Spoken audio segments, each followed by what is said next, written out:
Can you guys hear me? Hello?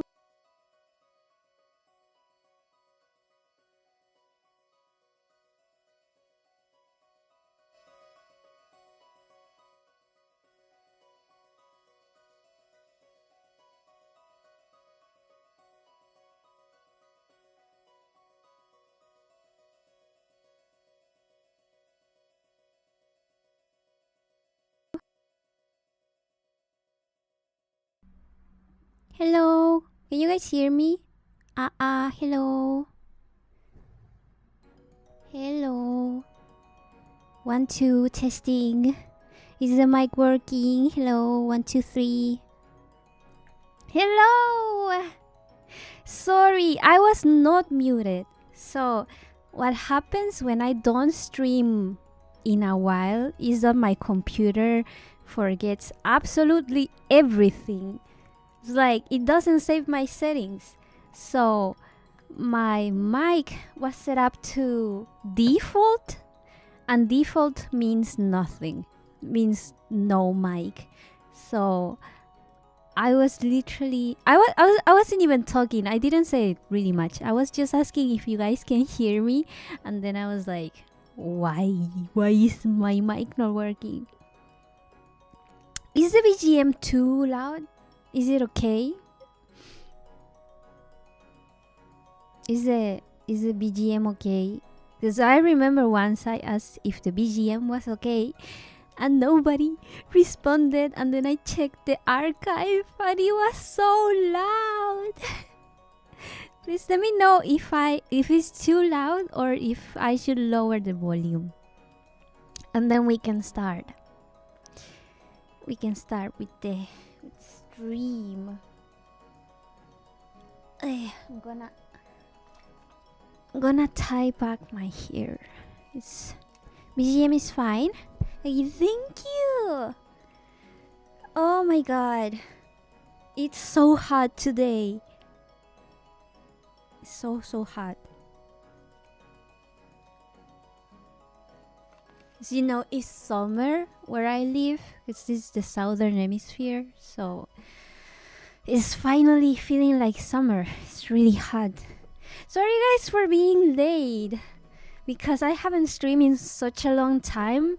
I had to update everything, and then Nisima Live, which is the app that I use for tracking, it refused to open. It was like just jumping around. Because you know how in Mac, stuff jumps around when it's loading. So yeah, it was just jumping around, and I was waiting for it to work. This happens when I don't stream. How are you guys? Oh my god, so many things have happened since the last time.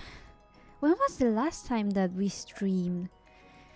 I think it was right before Pomu's graduation or right after. No, I think it was right before Pomu's graduation.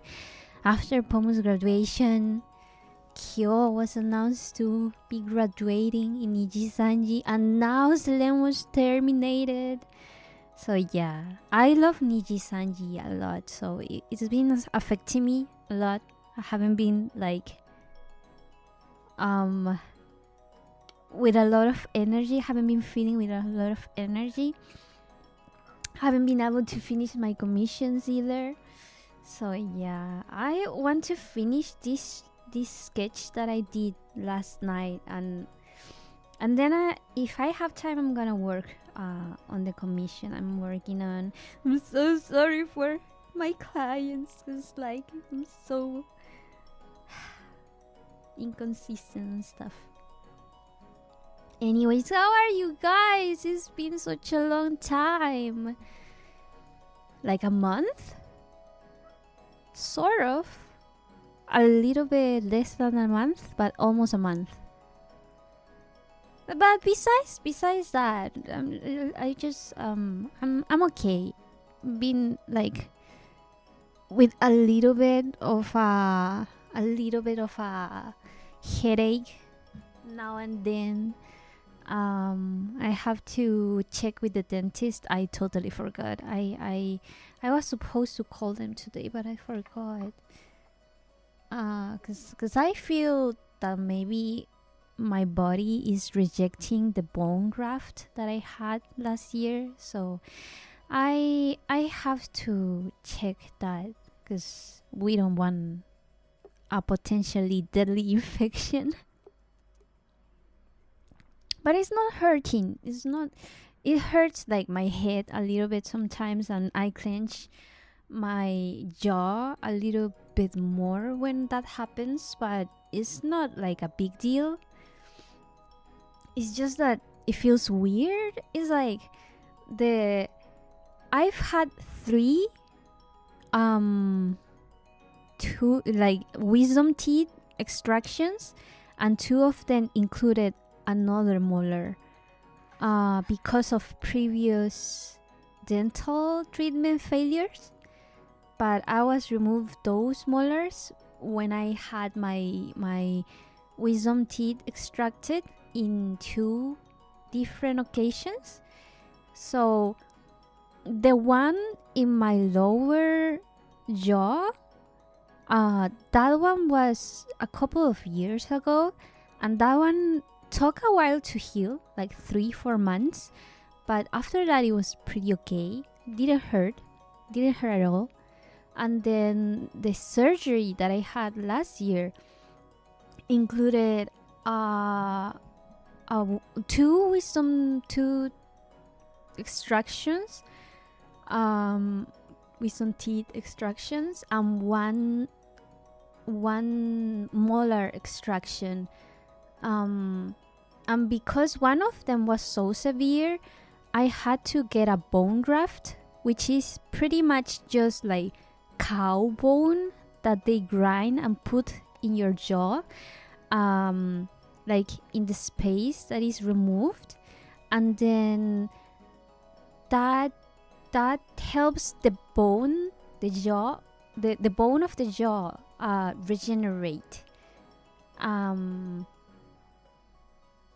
And after that surgery, it was pretty complicated, because my lower jaw, so the other side, the right side, it got infected, and it was really swollen. Like, it was like a neck. Like if I had a neck on my cheek, it was really hard to detach. And my whole face, like the middle of my face, the whole cheek was black. Up, like the cheek and the lower part of the jaw was all black, and it was really painful. So I was given a lot of antibiotics. Yeah, I was given a lot of antibiotics and a cream. What was it called? Arnica cream, which is for bruises and stuff. It's a natural cream for bruises. And then I was with that for about 2 weeks, and then the swollenness, I don't know how to call it, it dissipated. Like, it took like a month, it took like several weeks to go back to like the natural texture and feeling of the cheek. And even for the next like 3-4 months, my lower jaw stayed like pretty sensitive to temperatures. So if I ate something that was too hot or too cold, like not even too, like mildly too cold or mildly too hot, it would start hurting like really bad, really bad. But after that healed up, if I put my finger inside my mouth where the incision was, I cannot feel it anymore. Like, I cannot really feel it. And if I touch the other side, the left side, where my other incision was, I cannot feel it either. But the one in the upper jaw, in the left side, if I touch, I can feel like the partition is not open, but I can feel like two sides. I don't feel one, I feel two sides. So and it has like a sour flavor sometimes that is pretty annoying. It's not a nasty flavor, and I don't have stinky breath, so I don't think it's a like infection, like a bad infection if it's an infection, but it has like a little sour taste, and I can feel it with my fingers. And sometimes it gets swollen and it's pretty hot, so that's kind of annoying. And I haven't gone to the doctor, like the dentist, for since around June or July, probably July from last year. Was it July or was it September? I don't remember. I was getting a treatment for my jaw, but because of the money and because it was August. The last time was August. Because I was not reacting well to the medication that my jaw doctor gave me, I had to stop, and I haven't gone ever since because I got busy and I wasn't feeling well, and then I had my eye issues and stuff, so it's been pretty tough. And now that I'm like finishing commissions and stuff to be able to go back to work, I was thinking maybe to get that checked because I don't want it to get worse.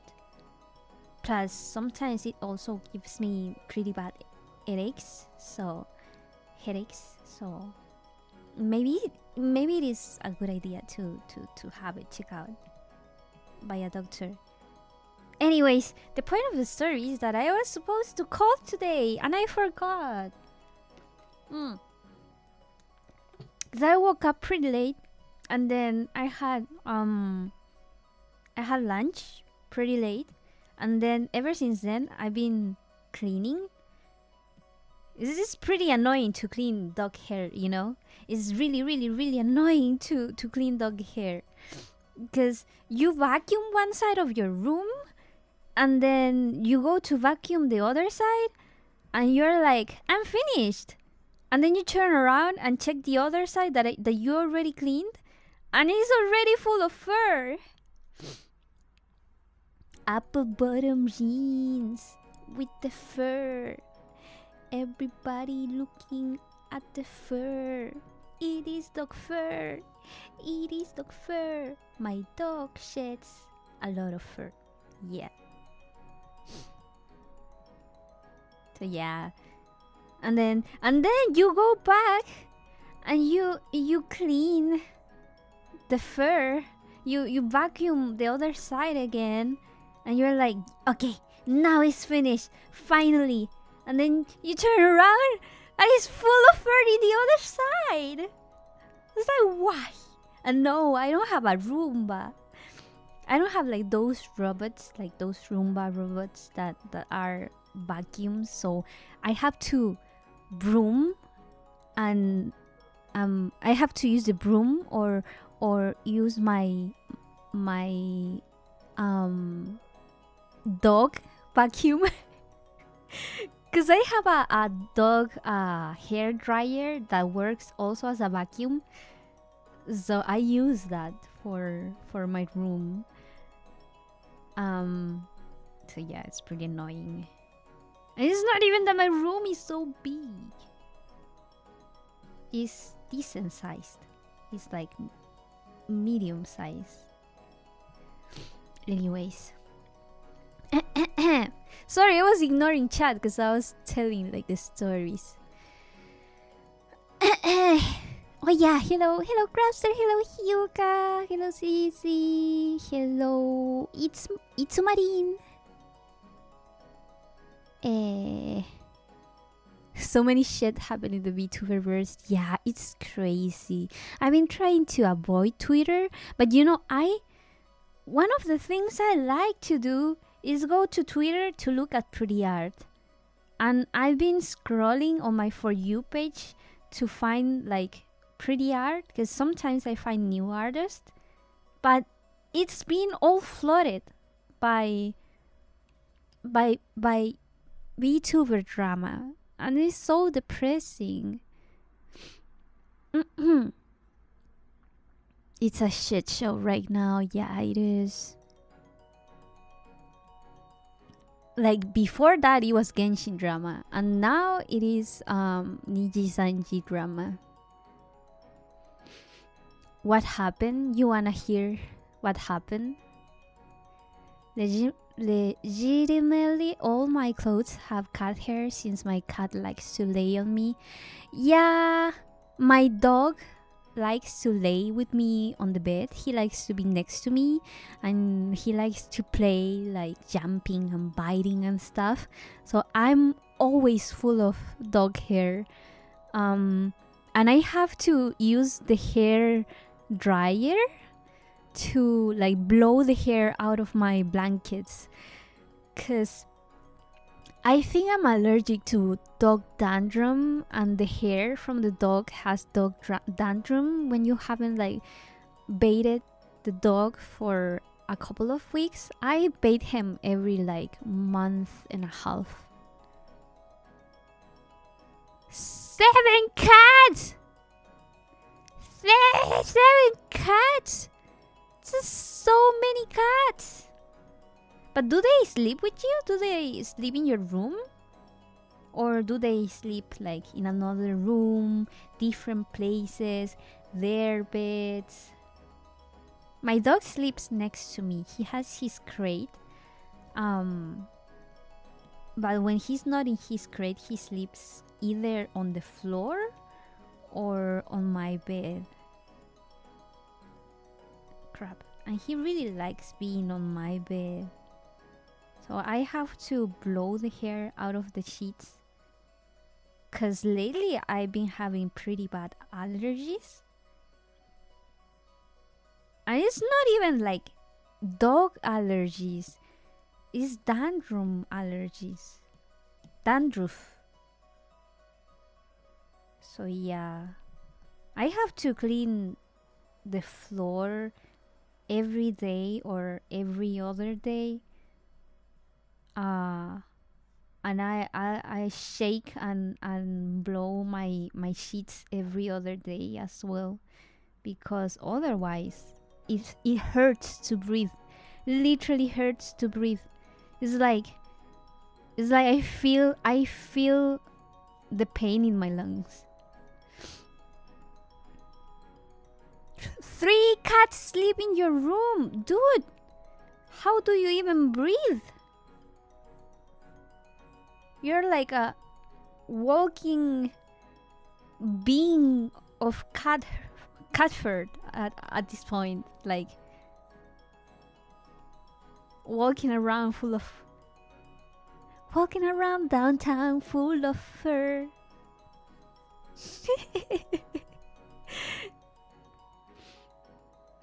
Also would like to hear what's going on in the VTuberverse. So, where should I start? So, it's been a couple of pretty sad weeks, especially for the Niji Sanji community, because Pomu Rainpuff graduated. And Pomu is like one of the most, I don't know if to say influential, because influential sounds like powerful, but I don't mean powerful. I mean like one of the figures in the VTuber world that has had the most impact in the community, you know, cause she debuted from the first wave of Niji Sanji En, and I think she is one of the people that inspired a lot of VTubers, and helped propagate the culture to the West. Because before that, it was mostly in Asian countries.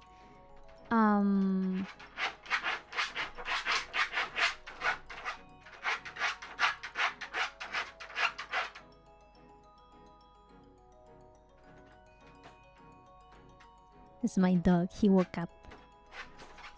He literally just wakes up, scratches the floor, and then go back to sleep. So anyways, before it was more of an Asian thing, and of course there was Holomyth, which really revolutionized the space on the West. Before Holomyth, it was mainly indies, and even for indies, there wasn't like many really popular indies. Like they weren't huge. They weren't like Kisunai or like Hololive in Japan. So after Holomyth, which were really popular and really created the boom for VTubers in the West, especially for females, then there was Niji Sanji En with Lazuli. For context, I've been following VTubers since a little bit before Holomyth. Been following since like, I was thinking the other day, what was the first VTuber that I watched? And I think it was Kemochi Toya with his like lolly videos and like little anecdotes, like little stories. What brush am I even using? I've been using the wrong brush the whole time. Like, was it James or was it Jack? I think it was Jack or it was James or something like that. He had a story related to a dude, I think in Australia, that wanted to get it with him, if you know what I mean. And then I started watching Kanai and Kusuha and Honhima, and then Kaida Haru. And around that time is when Holomyth came to existence. I'm pretty sure around that time was also the time that I started like creating my VTuber model, the first version. Because I created one version that was really scuffed and I didn't like, and then I created another version, and then I planned to debut with that model, which is the first model that I used, but I couldn't debut it because I realized that I couldn't stream with my older computer. So I had to decide to stream with my brother's computer. And then I realized that he doesn't have a webcam, so I had to buy a webcam. And then I realized that if I want to stream games, I need a capture card. So I had to buy a capture card from China because it was the cheapest thing and I didn't have money at the time. And then I'm not sure if a little bit before or a little bit after. No. It was a little bit before, after they Lazuli debuted is when I did my first stream. So they've been here for a while. And so one of the most important figures of the VTuber world in the West, like when it started popularizing, besides Holometh, was Pomu. And she graduated from Nijisanji. And we don't know if she'll ever come back to VTubing because she went back to school. Senpai is furthering her education. Literally the meme. And while it was sort of a celebration of her accomplishments, there was something brewing in the back of everyone's mind, probably, which was, first it was that Pomu said that she wanted to pursue other creative outlets that would let her because she reached like a limit on Nijisanji to the things that she could do.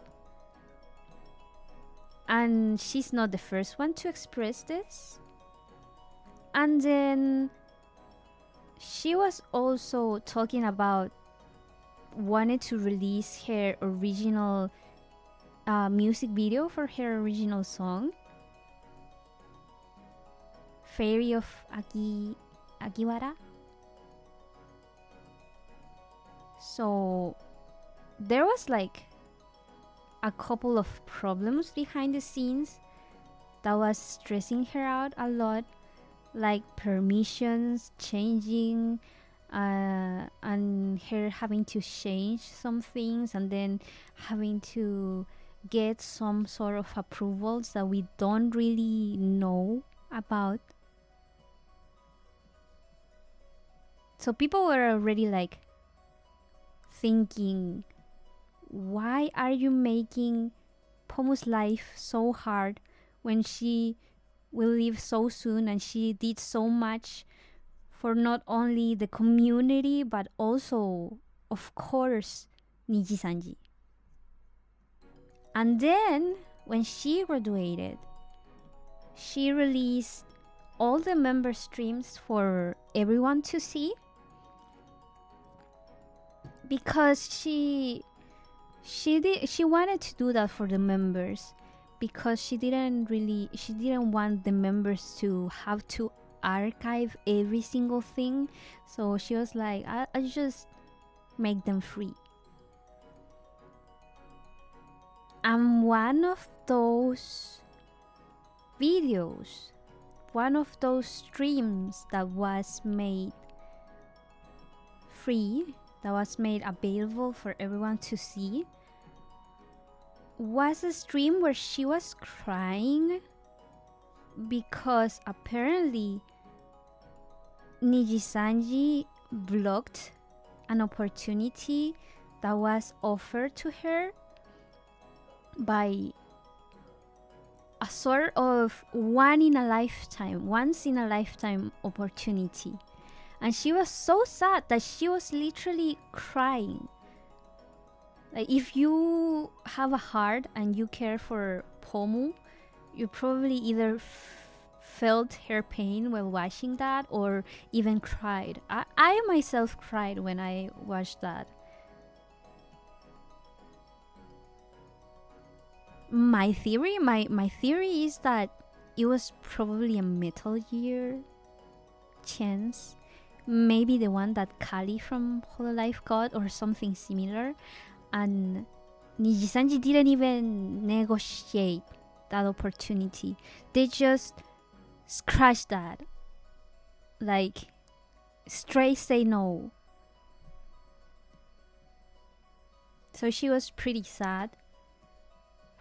And her members told her there will be another time. And she was like, no, there will probably never be another time like that. Another opportunity like that, not in Nijisanji. Like, even if there was, she wouldn't be able to get it in Nijisanji, which is pretty sad. So fans were, of course, sorry. Fans were, of course, really sad about that. Oh yeah, Mika also graduated before, but Mika went, she went out, to say it in a way. She graduated without a lot of drama at all.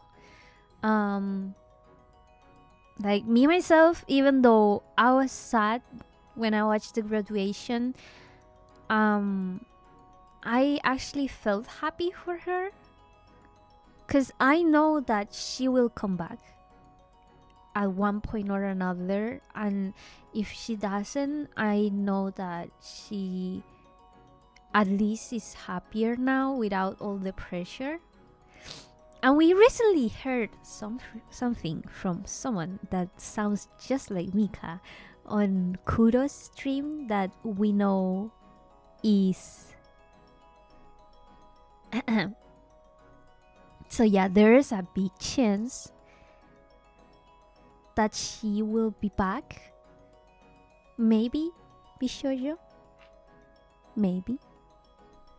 But for Pomo, we don't know, because she literally went back to school. And she herself said that she doesn't know. Well, Mika also said that she still hasn't decided anything yet, but I think Nina has hinted at something. But the only thing that we can do is actually wait.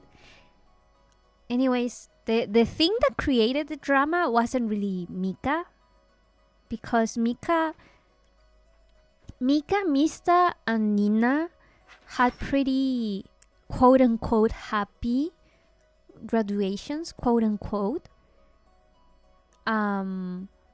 We celebrated their time there, and then we knew that they were either burnout, or they've been planning this for a long time, or they just didn't want to be in the company anymore and they were pursuing better opportunities. Nina said she was going to work on her mental health and then see, and travel a lot and then see. And we did hear stuff from her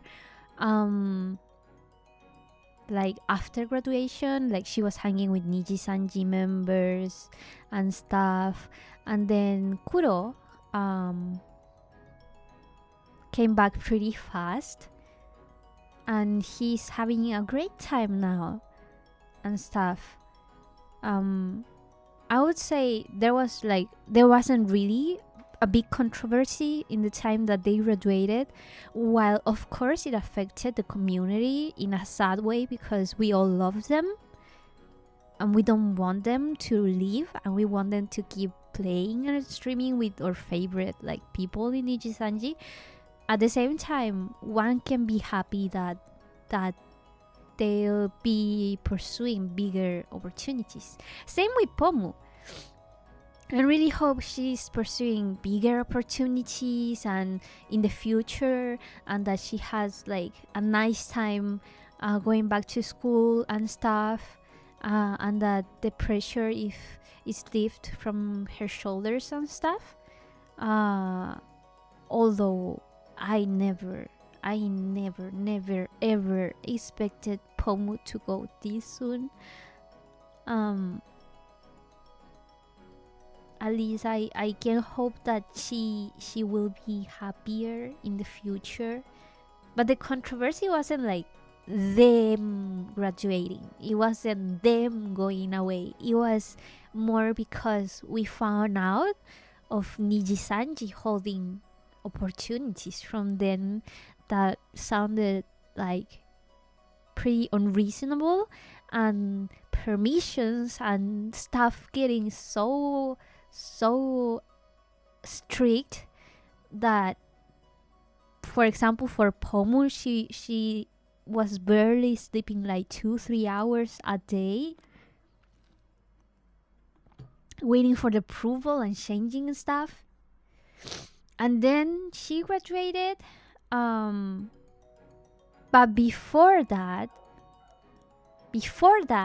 on Christmas, well, after Christmas, the 26th, Selene updated a cover, Last Cup of Coffee. To be honest, when I read the title, I sort of had a bad feeling because Zion updated a cover, something like Bad Bye or something like that, but it hinted at a goodbye on the cover, and then after that she was terminated. And Selene updated Last Cup of Coffee, which had a similar message of one day we'll have our last cup of coffee, like together as Niji Sanji. Not now, but one day. So I had a really, really bad feeling. And then short after it premiered, it was taken down by management. It was privatized. And Selene came to Twitter and said that management privatized the cover. I don't remember well if she said something like she doesn't know why. I just know that before that she had a stream saying that she had permission from Lily Pichu, who's the one that made the song, and she had permissions from the artist and everyone involved in the MV.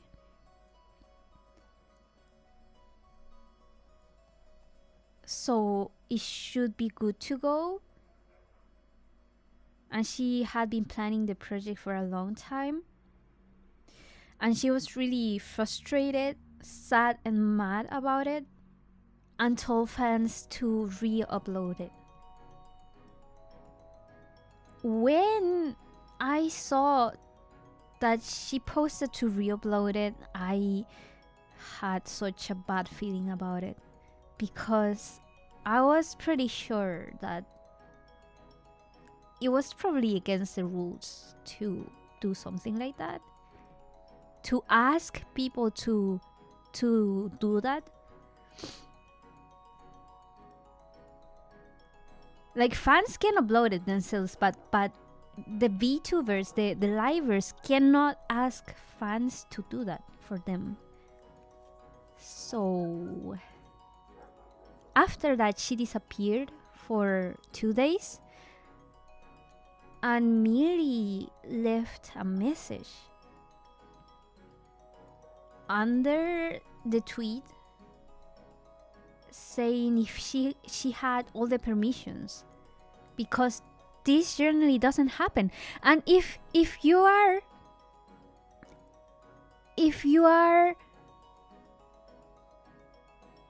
a fan of Nijisanji, you know that even if permissions are hard to get and take a long time, once you get the permissions, they shouldn't take them down. If it goes down, it's not because of Nijisanji. It's because like copyright, takedowns and stuff.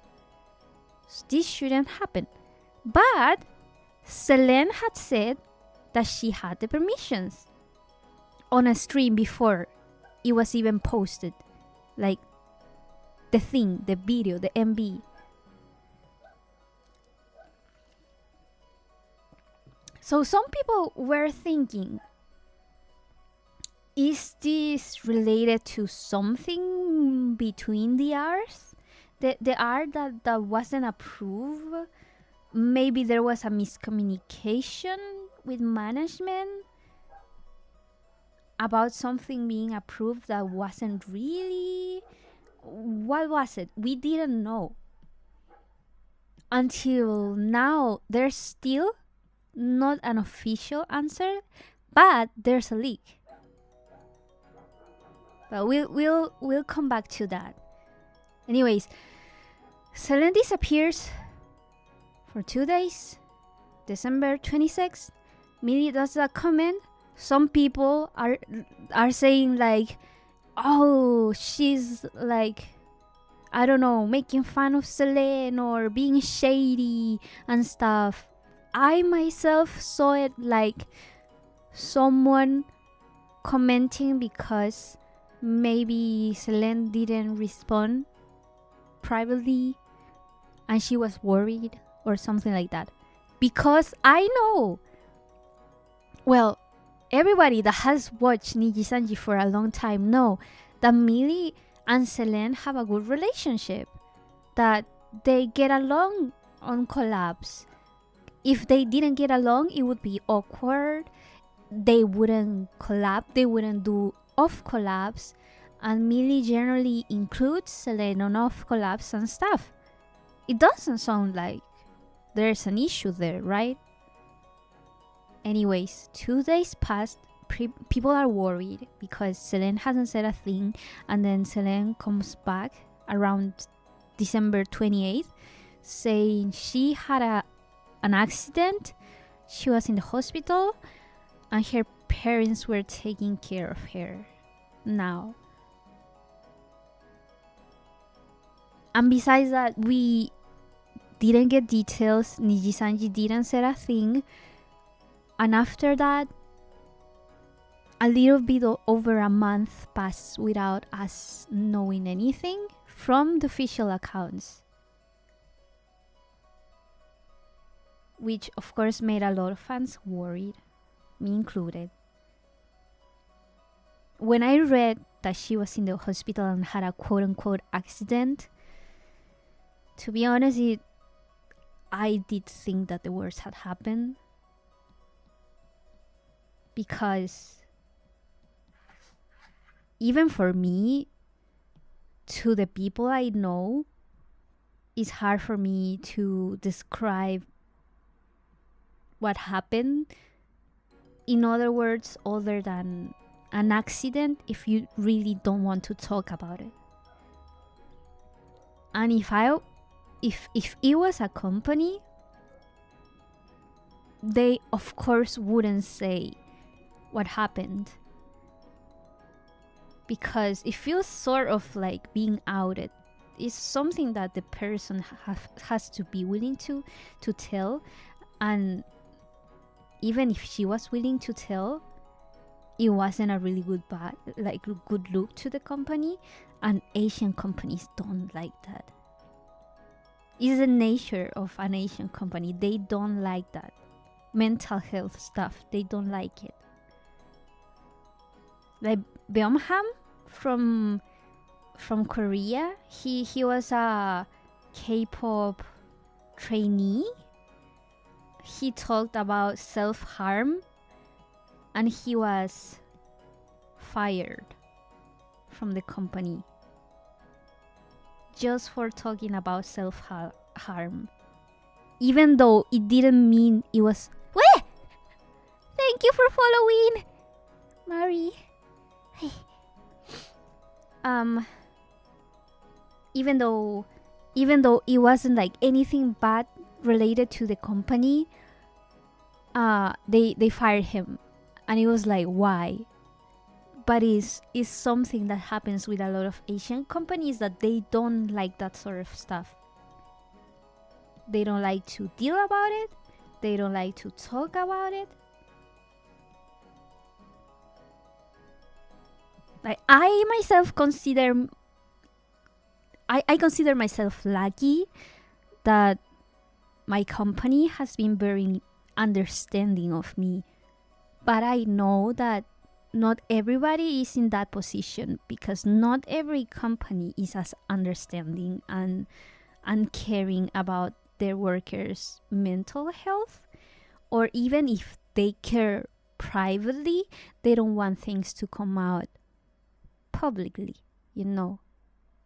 So even if it was Selene's decision or it was management decisions to frame this as an accident, it is what it happened. And we went radio silence. They went radio silence for about a month. And if you're in the Twitter Niji-sanji community and you interact with Niji-sanji stuff, you have probably found some of the people's past life accounts willingly or unwillingly. One of those for me was it was, for example, Mista. I found it because of my For You page. Kyo, I also found it, their past life, I found it because of my For You page. Doppio, I found because of my For You page. And now Selene, I also found because of my... Oh, hello, Ayer! I haven't seen you in a while. I also found because of my For You page. And one of the things that I found because of that when seeing Selene's is that she was indeed hospitalized. Something indeed happened that was really bad for her to get hospitalized. She didn't say what, but you could see that she wasn't in a really good mental state. She also said she lost $15,000 on something. People think it's maybe the cover, the music video, and she says she would lay low and like play games with her friends and stuff, and you could tell she wasn't in a good mental state. And she also took commissions, so it's like, if you're taking commissions out of Niji-sanji so publicly, I fear the worst. Really fear the worst.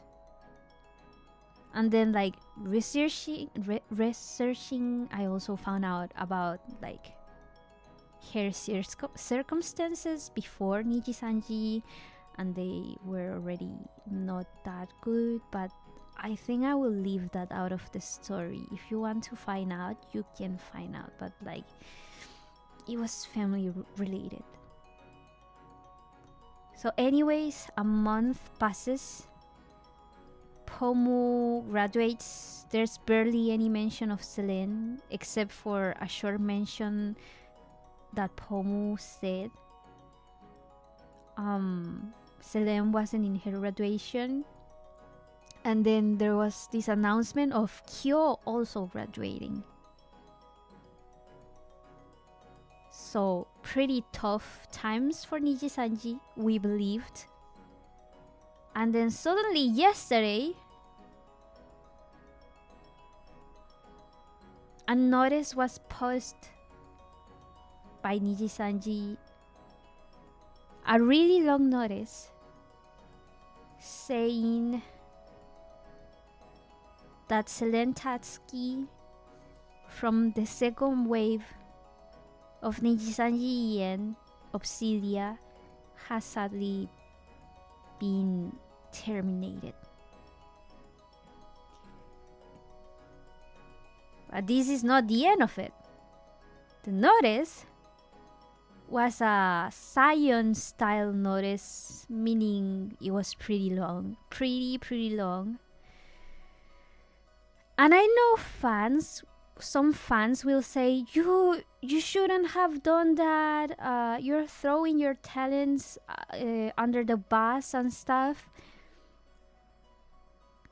I can say that I can see where it comes from, because after Yugo was quote unquote graduated, and I believe the Yugo graduation was something that they both decided, that the negotiations weren't successful, and Yugo probably decided to leave without a graduation. That's what I think. I haven't really heard the other side of the story. I don't know if Yusan has said anything about it, who's the voice behind, Yugo. But after that, fans were really, really mad because Nijisanji didn't explain anything. It was just gone, everything gone. One day to the other, everything privated. No notice, no explanation, nothing. Everything gone. And fans demanded explanations. And we never got such explanations. But when Sayu, meaning Sion, was terminated, her termination had a lot of explanations. A lot of them. Really long explanations. Practically throwing her under the bus, destroying her reputation. It was really bad. Either if you believe it or not, like whatever is in the content of the termination for Nijisanji to terminate her contract, whether you believe it or not, I think we can all agree that it was probably too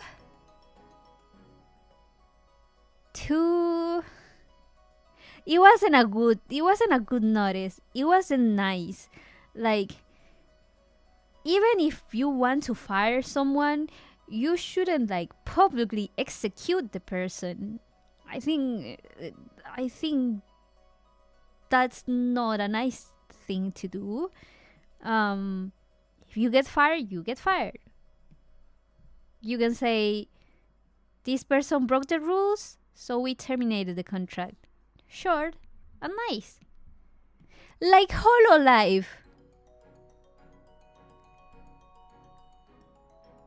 Like, even if people don't like some of the things that like Hololive has done, like Cover has done, and even though they don't explain shit about what happened and it's really short, at least they don't throw them under the bus like that.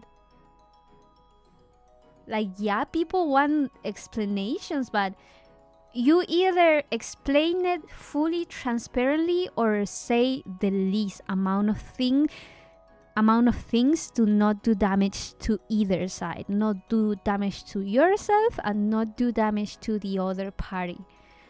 This person broke the terms of the contract, thus the contract has been terminated.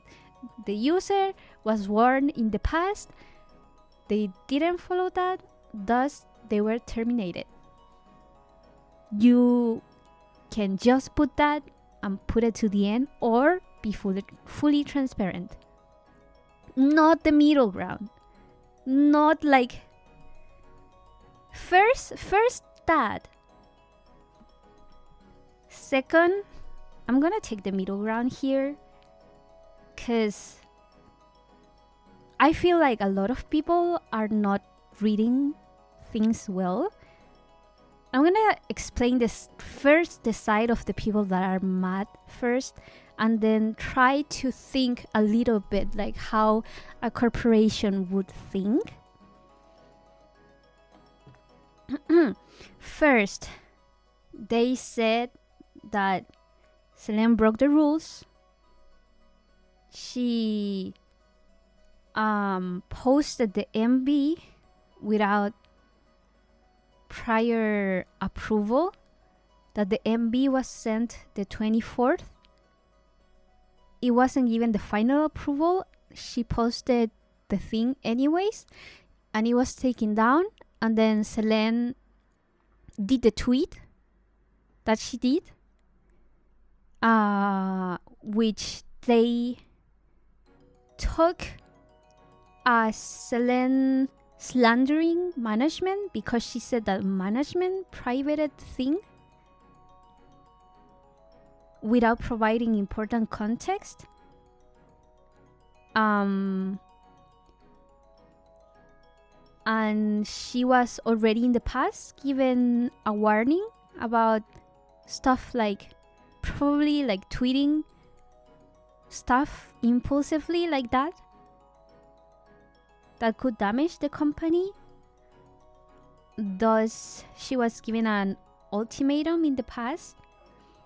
So they reach out, but then the accident happened and they were in talks with the family, probably emergency contacts that they say, and then legal,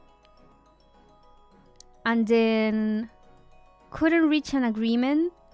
So in the meantime, they decided to suspend all the access to the accounts. And then in the end, no agreement was reached and she was terminated. This is like, quote unquote, the first part of the thing. Now, why are people mad at that? It's because Selene said that she got all the approvals. And then Selene said she wasn't notified of her termination. And then practically saying that it was Selene's fault for not getting the approval. Because she said that she did. And artists said that they did give the approval. And Lily Pichu said that she gave the approval in 2022. Now, I saw a leaked, I think made by an artist, I'm not sure, which was a message of Selene on Discord explaining why it was taken down. And the reason it was taken down was because there was a new rule saying that they cannot put graduated livers on future works, not even hints, which wasn't a rule before. And they have to get the approval of every artist, not of every liver that appears in the music video. Personally, like each one of them, which wasn't the case in the past, and not all the approvals of everyone was ready yet. Not everyone had given their approval, be it willingly or be it because they hadn't seen it. We don't know that. We just know because of that message that not every person had, not every approval was ready. In the past, this wouldn't have happened. But now it was happening because they are new rules. Companies have rules. People from companies have to respect the rules. We can think that the rules are stupid. But if you don't like them, if you don't like the rules, you quit. You graduate. You leave the company. Right? So she, in the message, she said that she was sad because removing those livers from each of the images would like defeat the purpose of the message, which is that one day they will have a last cup of coffee together.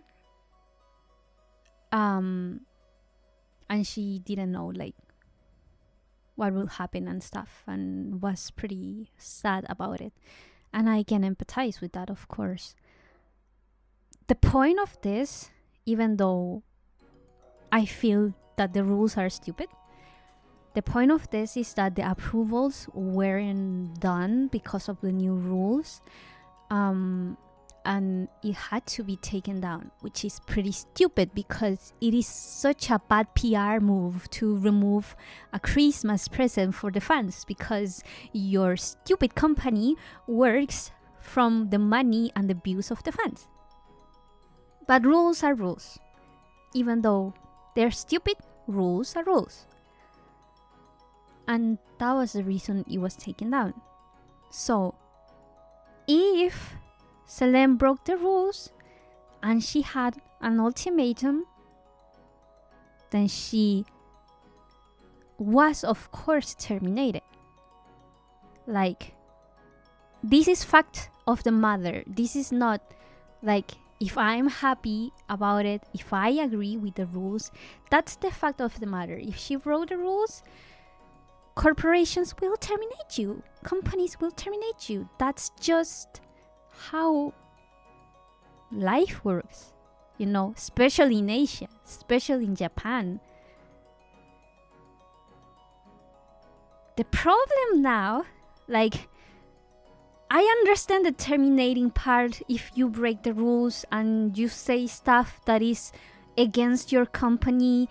That's usually not wise, and it doesn't lead to good negotiations. Now, what's the other part about that the fans didn't like? That they removed access from the accounts that Selene had, being Selene,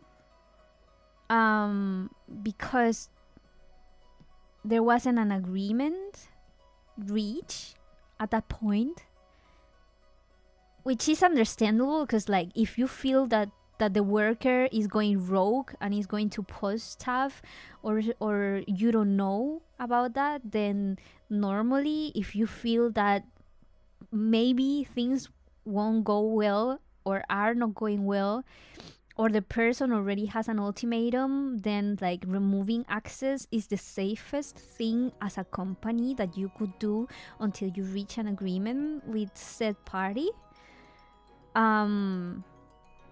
But people are mad because they think that after Selene like tweeted about the thing and then disappeared until the 28th, that then is when they remove all access, and we don't know that for a fact. Like, people are assuming that's the fact, but we don't know if the access was removed then, or she didn't have access because she didn't have her phone. We don't know that. Like, I can tell you, well, I didn't say before this, but like, she now has confirmed that she did attempt unaliving so that YouTube doesn't bunk me. She attempted to unalive herself, not in Minecraft. And if you did that and your parents took you to the hospital, you don't have access to your phone. It's not how it works. You lose access to your phone and you are under supervision until you're mentally stable. When I myself attempted on my life, I wasn't taken to the hospital right away because my mom didn't want to be embarrassed and for the police to go and know that because she told me to kill myself, I tried to kill myself. Shit. Unalive, YouTube, don't take down my video. I didn't say that. I said unalive on Minecraft. But after that, I was taken to the side ward, sort of, because we don't actually have side wards in my city. You have to go to another city. My mom didn't want to send me to another city, so we took an ambulatory one.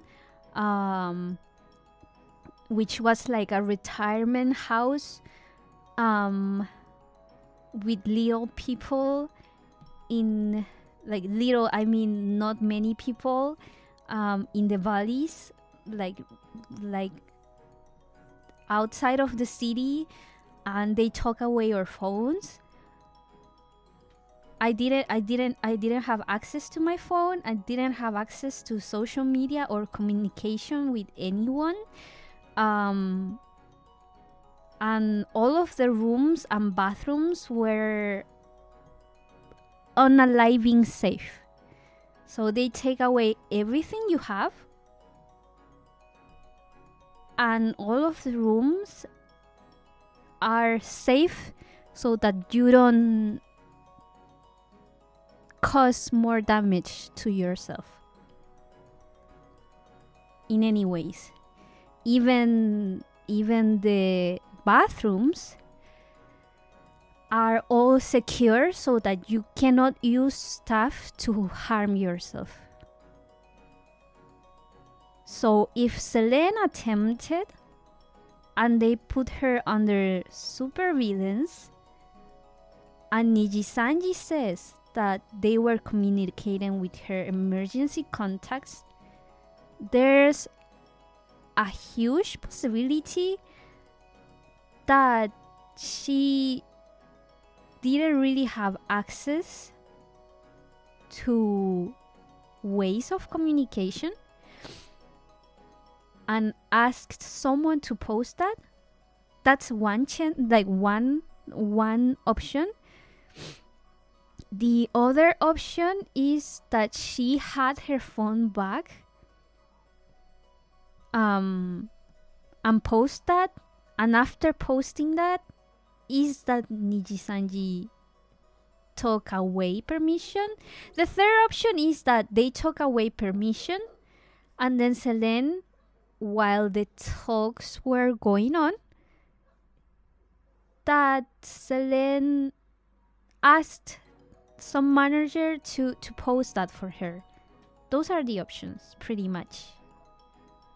I don't think that the conspiracy theory that she wasn't the one to write that down and that they invented that she had an accident and was in the hospital is like correct. I don't really think that's what happened, because I just think if it was me and I tried to unalive myself while having a public persona that everybody knows, because when I tried to do that, I was off social media, pretty much.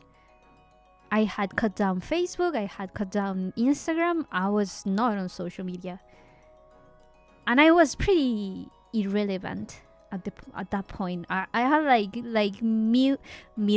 I had like 1,000 followers on Facebook and on my Facebook page, and that was like about it. Like 80 people on Instagram, 80 or 100, and like 1,000 people on Facebook and stuff. But even then, I didn't say shit on Facebook. I didn't say shit to my quote unquote friends. I didn't say shit to my followers. Nothing, because I didn't want anyone to know. I wasn't happy. I was still alive. And I was in the worst mental state and mental like mindset that I could have had in the moment. And for sure, the last thing that I thought was like to go telling everybody that, hey, I tried to kill myself. It's not something you're proud of. I'm not proud of it. It happened a while ago, so I can talk about it easily, but I'm not proud of it. If I talk about it, like removed from that situation, it's easy to talk about it now. If I put myself in the mindset that I was and the thoughts that I had and how they occurred and the things that I heard while thinking I was dying and then waking up and realizing I didn't, then it's harder to talk about it. But yeah. Anyways, I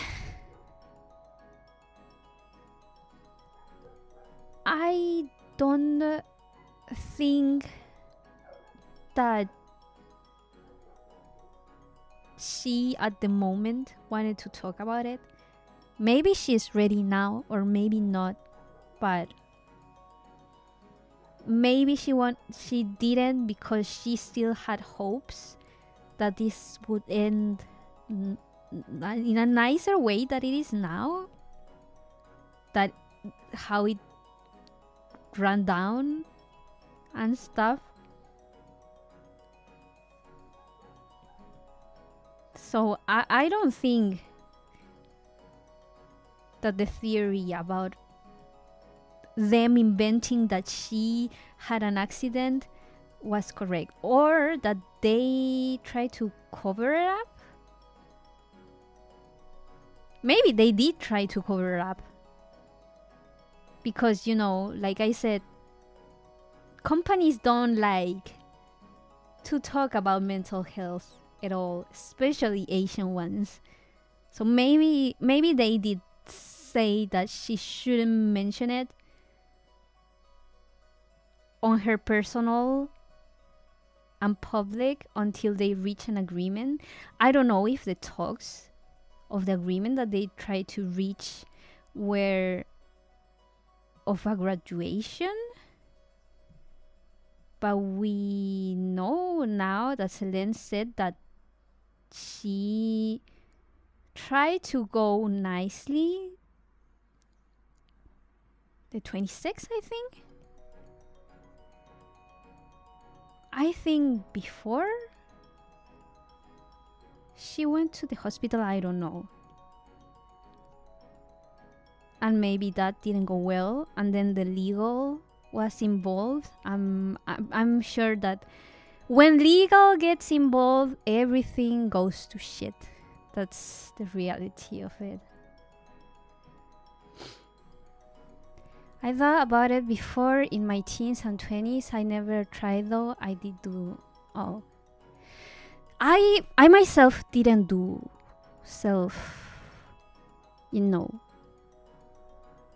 That. I don't know if I'm allowed to say that on YouTube, but... I wasn't that type of person. I do like have I develop eczema if I'm stressed. The more I'm stressed mentally, the worse it gets, and the worse it gets and the worse anxiety gets, the more I harm my own skin to the point of bleeding. Like only bleeding will make it calm down, but it's not like cutting, you know. But I will say that you can have the thoughts of ending your life, of killing yourself. Sounds so bad to say it that way when we're talking about something serious, but YouTube. When you can have the thoughts for a very long time and planning, like, will it be painful, what sort of ways it can be done, what sort of ways you don't want it to go. A lot of dark thoughts and still not do it. And a lot of times there's people that plan it and do it, and there's people that do it impulsively. In my case, and I feel it was also Selene's case, that it was impulsive, because for me, even though I had thought about it for a long time, for me, I needed a trigger. And the trigger was basically my mom. I don't know how it was for Celine, but normally it's not like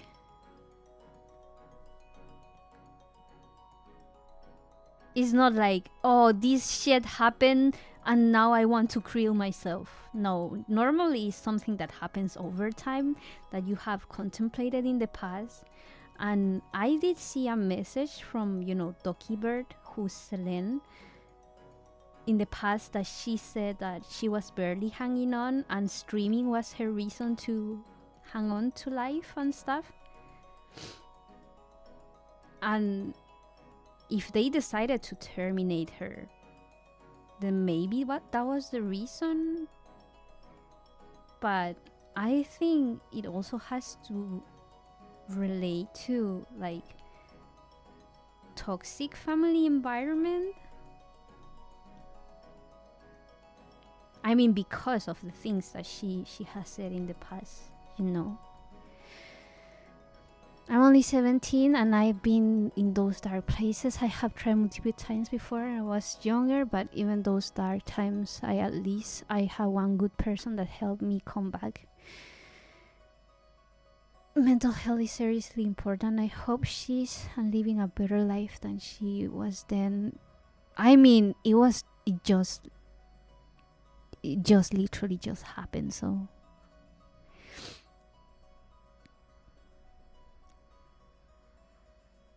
I can say that I am now in a better place. I have had the thoughts a lot of times ever since, but I always go back to the moment after waking up.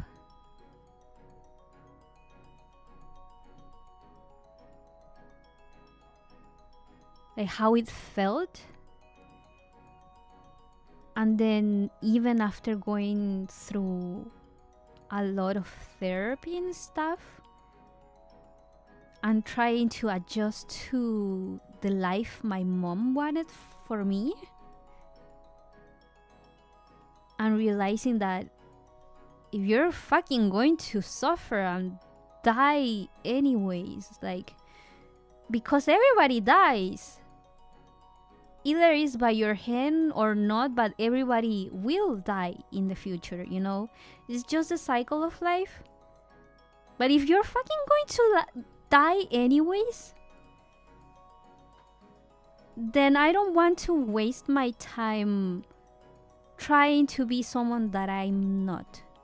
Trying to be the good daughter that everybody wants me to be. Trying to be like the smart kid, getting good grades, having a successful career in, I don't know, geology or being a doctor and shit.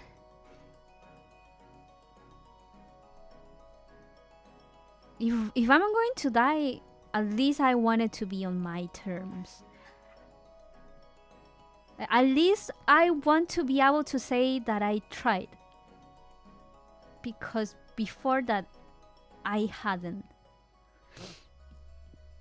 And that, let's say that Celine's thought was that she tried and she still couldn't find happiness. But I would say, did you try leaving that toxic environment? Be it Nijisanji or be it family?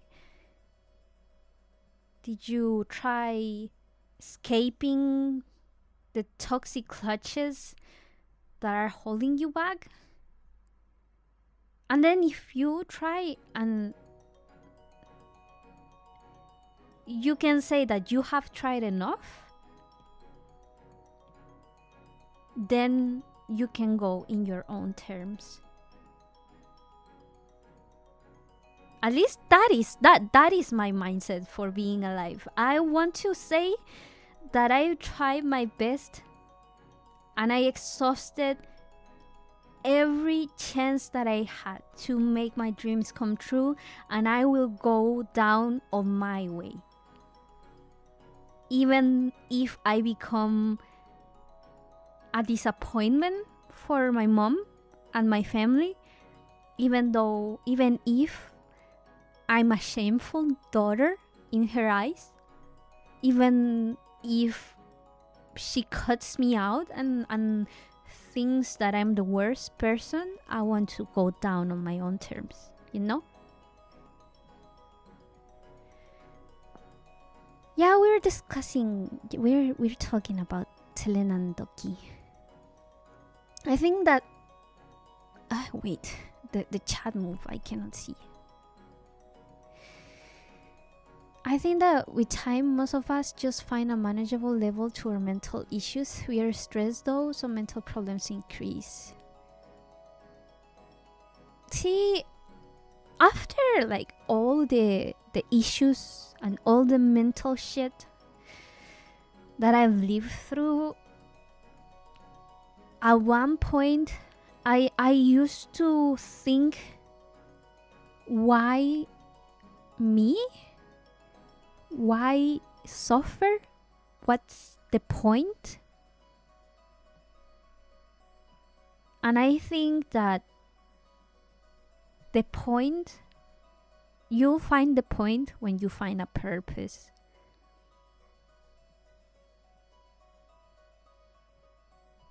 And you find a way to tolerate the suffering when you also find a purpose good enough to be willing to go through that suffering, because life at the end, it's suffering. I think everybody, rich, poor, privileged or not, no matter the race, no matter the gender, no matter the age, everybody suffers, and everybody will suffer, and everybody will eventually die. I think there's two things that you cannot escape in human life. One is death, and the other one is suffering. I'm not going to say taxes, because you could potentially be someone that doesn't have to pay taxes all their life if you live in a country or state that has tax exemptions. So for example, here in Chile, you are exempt for income taxes if you earn a certain amount, like up to a certain amount. Of course, you still pay product taxes and stuff. So I guess taxes are also unavoidable, except if you live in an island pretty far away from any sort of government, then taxes are also unavoidable. Anyways, yeah, things that you cannot avoid in life is suffering, death, and taxes. And at one point you have to accept that it is not you, it is not why me, it is not why everybody seems happy while the only thing that I have is suffering. It is what is a purpose higher than myself enough to motivate me to be able to withstand this suffering. For some people, it will be children. For some people, it will be their dreams. For me, one is my dreams, and second is because if I'm going to go down, then I want to go down on my own terms, while trying to live the life that I haven't been able to live because of the trauma that I had to suffer for a big part of my life. And I don't want I want to have the last saying. I don't want to be defeated, because if my life ends because of something stupid, like my mom saying to kill myself, then she's the one winning, and I don't want her to be the one winning.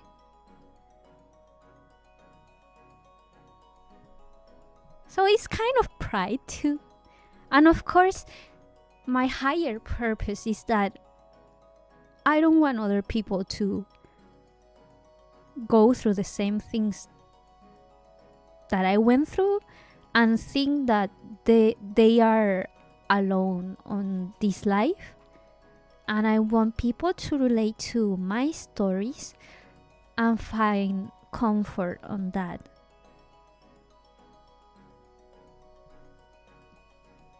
And I think that is a purpose worthy enough to be able to tolerate that suffering in this planet. Plus, I also think that my belief is that reincarnation exists, and that we are on this earth to learn something, and that we will still keep being on this earth until we learn that something. And shit will repeat itself until we learn what we set ourselves to learn before we were born. So, if you believe in that things will repeat themselves until you learn what you have to learn, then it means that if I kill myself, I will have to go through the same shit again. And I don't want to go through that shit again, even if I lose the memories of this life, to say it in a way.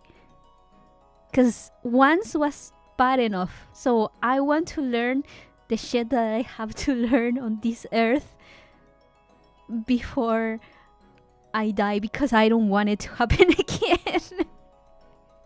I think that's motivation enough too. I also want to go down on my own terms. I'm stubborn as a cockroach. I'm not sure if I'm stubborn as a cockroach, but I'm pretty stubborn too. So it's going to be on my terms. I'm going to do my best and live the best life that I can on my own terms. And if I fail, it will be on my terms too, you know? For me, it's about just living for my friend, to be with them and to finish my writing that I've ever really needed to live. I don't think that living for someone else is enough, because if you lose that purpose, like that friend, then it will spiral pretty fast. But I will say that everybody has the right to choose why they live. But living for your writing is also a good thing. Like, I want my stories to inspire people, and I want to at least be able to tell 2 of those stories before the end of my days. And I want those stories to be entertaining and touching to people and comforting for the people that feel the way that I do. So at least for now, even though it's hard, even though it's lonely sometimes, I think I'll still be here until that happens. Even though it's hard. Mentally and stuff. And life right now is pretty hard. For everybody. Or at least most people that struggle, that are hit like by be it because of how the world is right now, like economically, and like a potential World War III, and politically and stuff. But yeah, I don't know what I was talking about.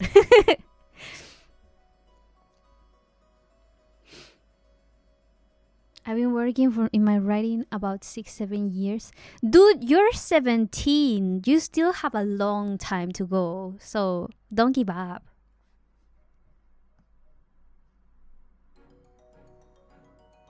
I've been writing and drawing stories since I was in 3rd grade. So like 8 years, 9 years old. So almost 20 years.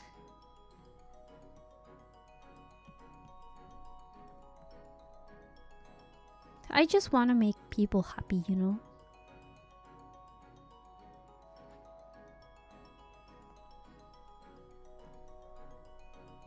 Hello, Stone. I've been creating stories about my art children since my teens and still haven't posted online. What I can say about that is that the best thing that you can do is just post it. Just do it. Just share it with people. Even though you get embarrassed, even though you cringe, even though you think it's bad, even though you think it's not good enough, someone out there will appreciate it. And even if you get criticism or a bad opinion, you can always grow from that.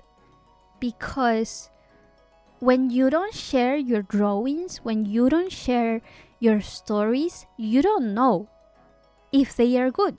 You can only use yourself to measure that. And sometimes you are your worst critic. And you cannot grow if you cannot see what's wrong with it. Or maybe you think it's the best shit in the world, and then you will post the thing and you realize that it's shit. But if you realize that it's shit, or maybe you realize that it's not as shitty as you think that it was, then you can improve. For example, if you think that is shit and you post it and people tell you it's not shit, then you will gain motivation to work harder and make more stuff in hopes that people won't think that it's shit. If you post it and you think it's shit and it is shit, then you can work on the things that make your work shitty. If you don't think that it's shit and you post it and they say that it's shit, then you also can work on the things that you didn't realize were shit. And finally, if you don't think that is shit, and it is not shit, then you'll do pretty well. Wait. I'm gonna turn on the lights.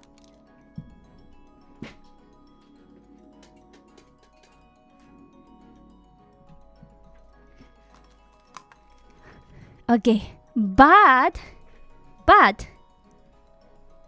if you holy shit!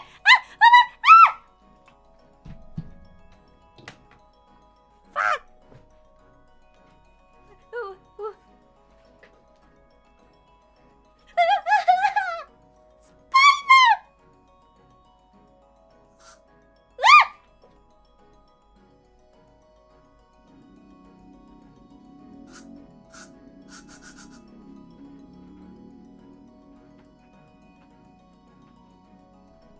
Where is it?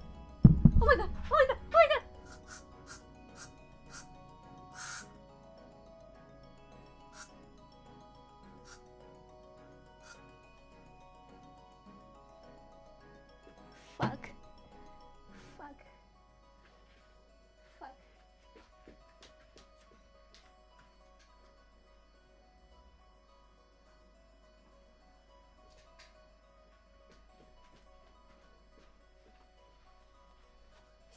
Is it there?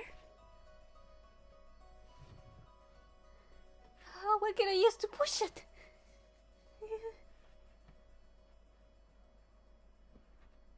Did it die?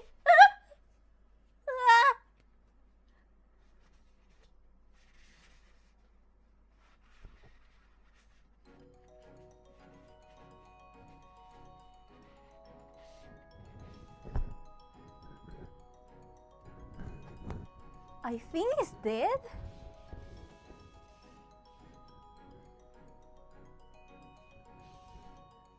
Where is it? Where did it go?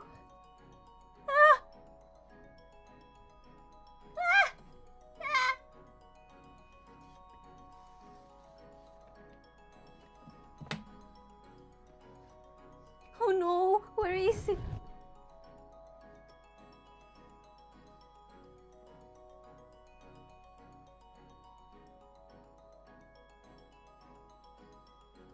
It's not here.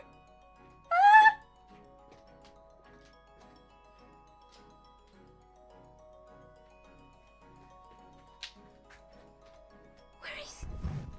Where is it?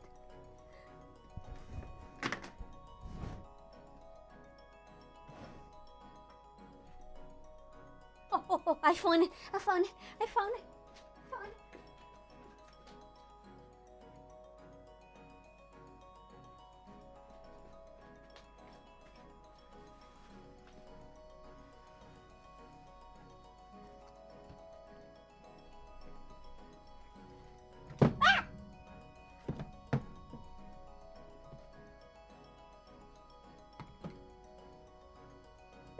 Where is it?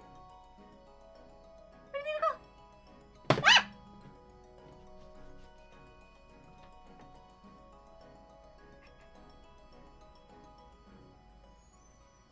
Shit, where did it go? Fuck. Where is it? No.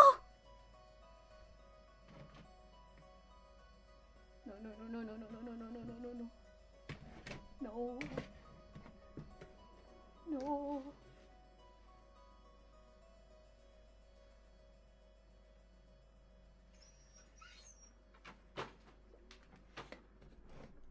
What the fuck?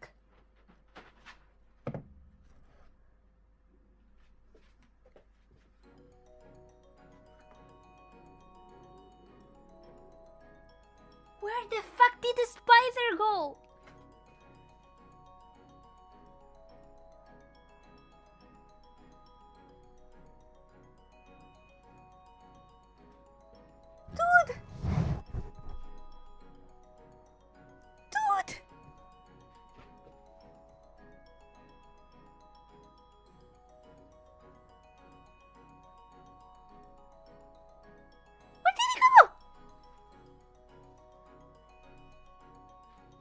swear I squashed it with the toilet paper.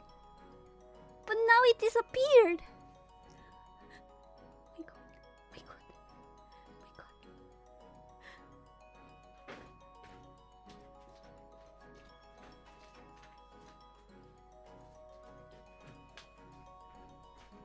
Where is it?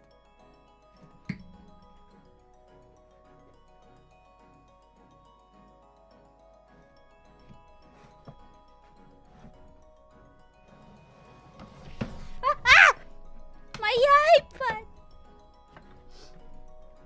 Weh.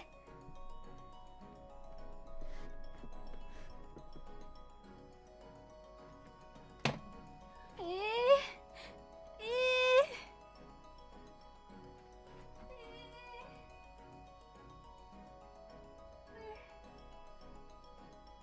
Where?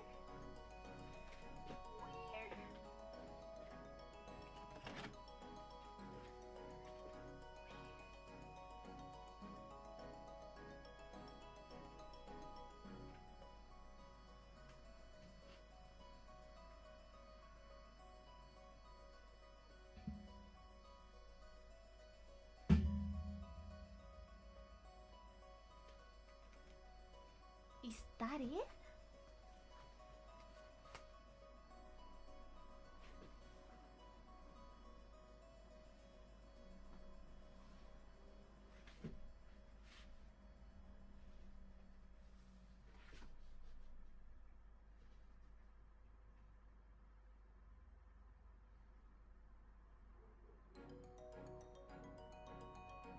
I think I caught it.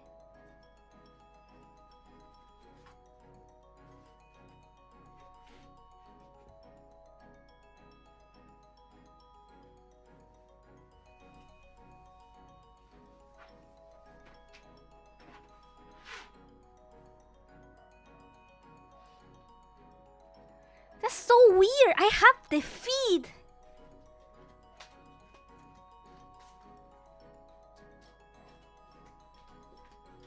I have the feet. I don't have the body.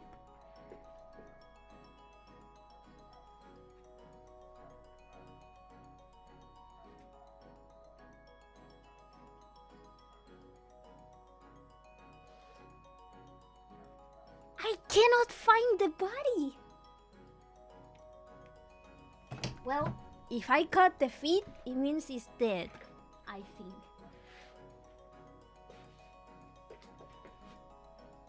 Wait, no, is this the body?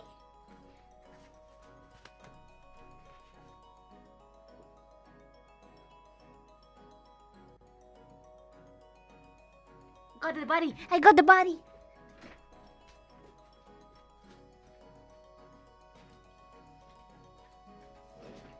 Okay. Okay. Thread eliminated. Oh my god. Oh my god. Oh my god.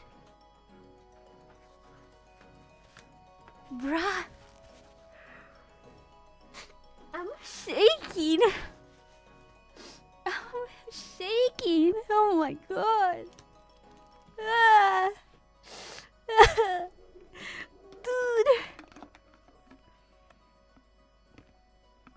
Okay. Okay. I'll explain what happened. I was talking, and then right in front of my right in front of my screen, of my computer screen, meaning right in front of my face, like 30 centimeters, 50 centimeters from my face, a huge ass spider went down, like hanging from a spider web right in front of the computer. It was like moving in front of me, in front of the computer, like ugh. So I have a mosquito. I have a fly and mosquito like raid in front of me, next to me. They call it southern Febreze. And I spread the shit out of the spider, but I wanted to squash the spider because this one is not as strong. So when I went to squash the spider, it fell down the crack on my computer stand, back in the computer stand, like in the back side. So I had to move the thing. And when I went to grab it with toilet paper,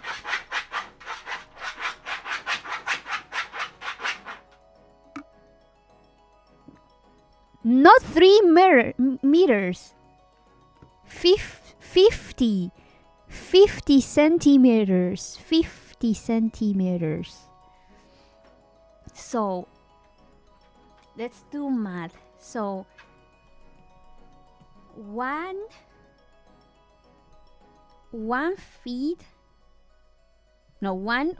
inch is 2.5 centimeters. Then 50 Southern Febreze.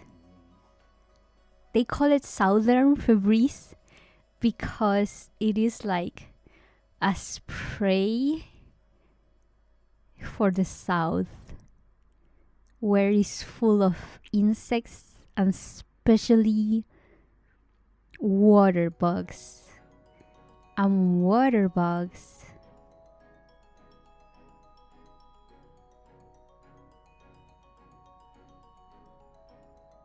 are cockroaches. But this one, it was a spider.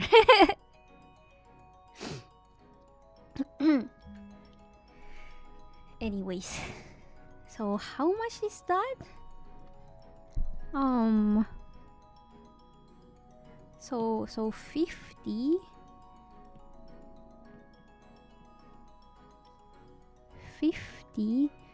multiplying 2.5.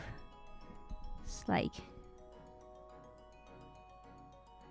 really? Wait.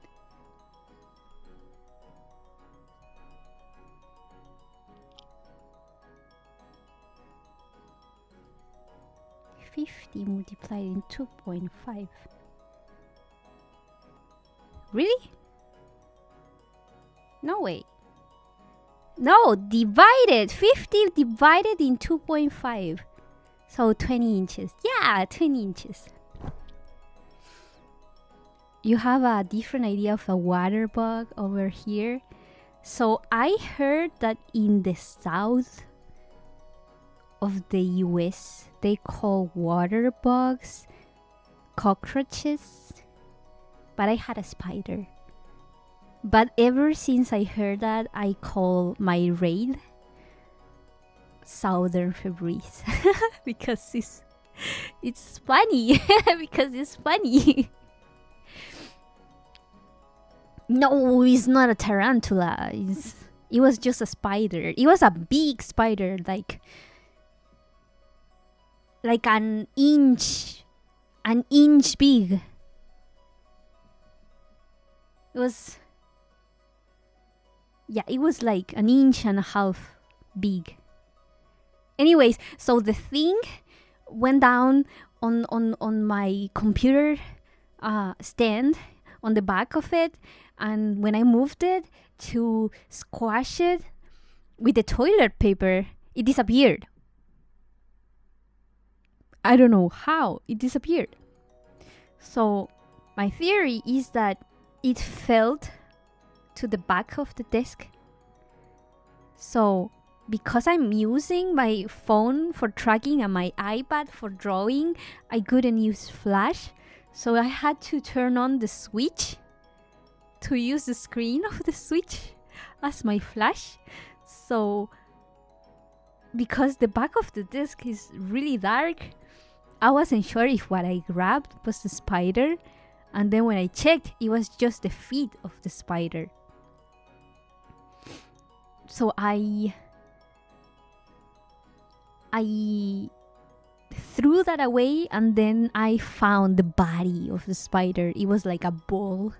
It was a little ball, so it was hard to see. I'm so glad that I cleaned my room right before this, because like there isn't much on the floor at all, so it was relatively easy to find, considering that I use my switch as a flashlight.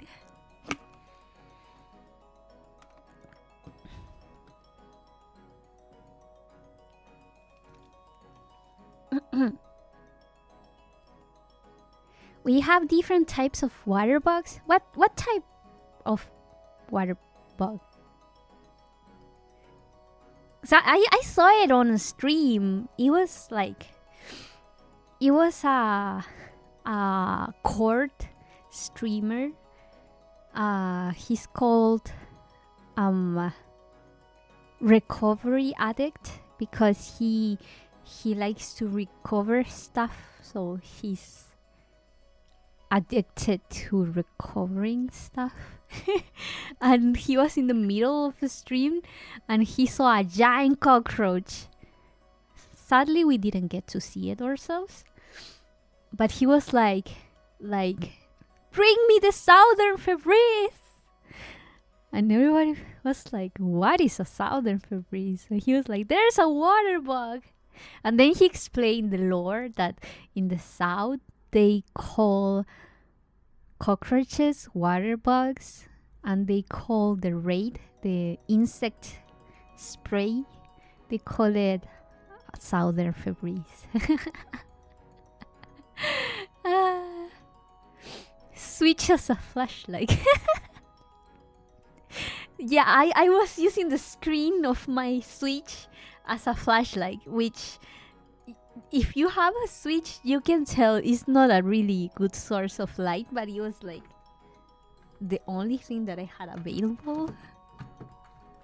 Swimming beetles. Ew. Well, those are literally water bugs. Literally water bugs. I'm not talking about like literally water bugs. I'm talking about cockroaches. But like, anyways. Bro, I live in South. How have I never heard these terms? I haven't lived in South. I've just heard Southern people like call it that. Maybe it's like an older folk thing. I don't know. I cannot like say for sure if everybody calls it that. I believe it's from like Florida or something like that. Anyways, oh my god. At least is dead now. Man.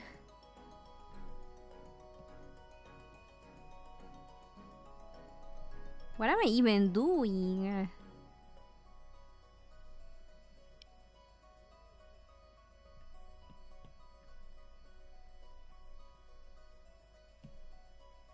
I forgot what I was doing, what I was talking about.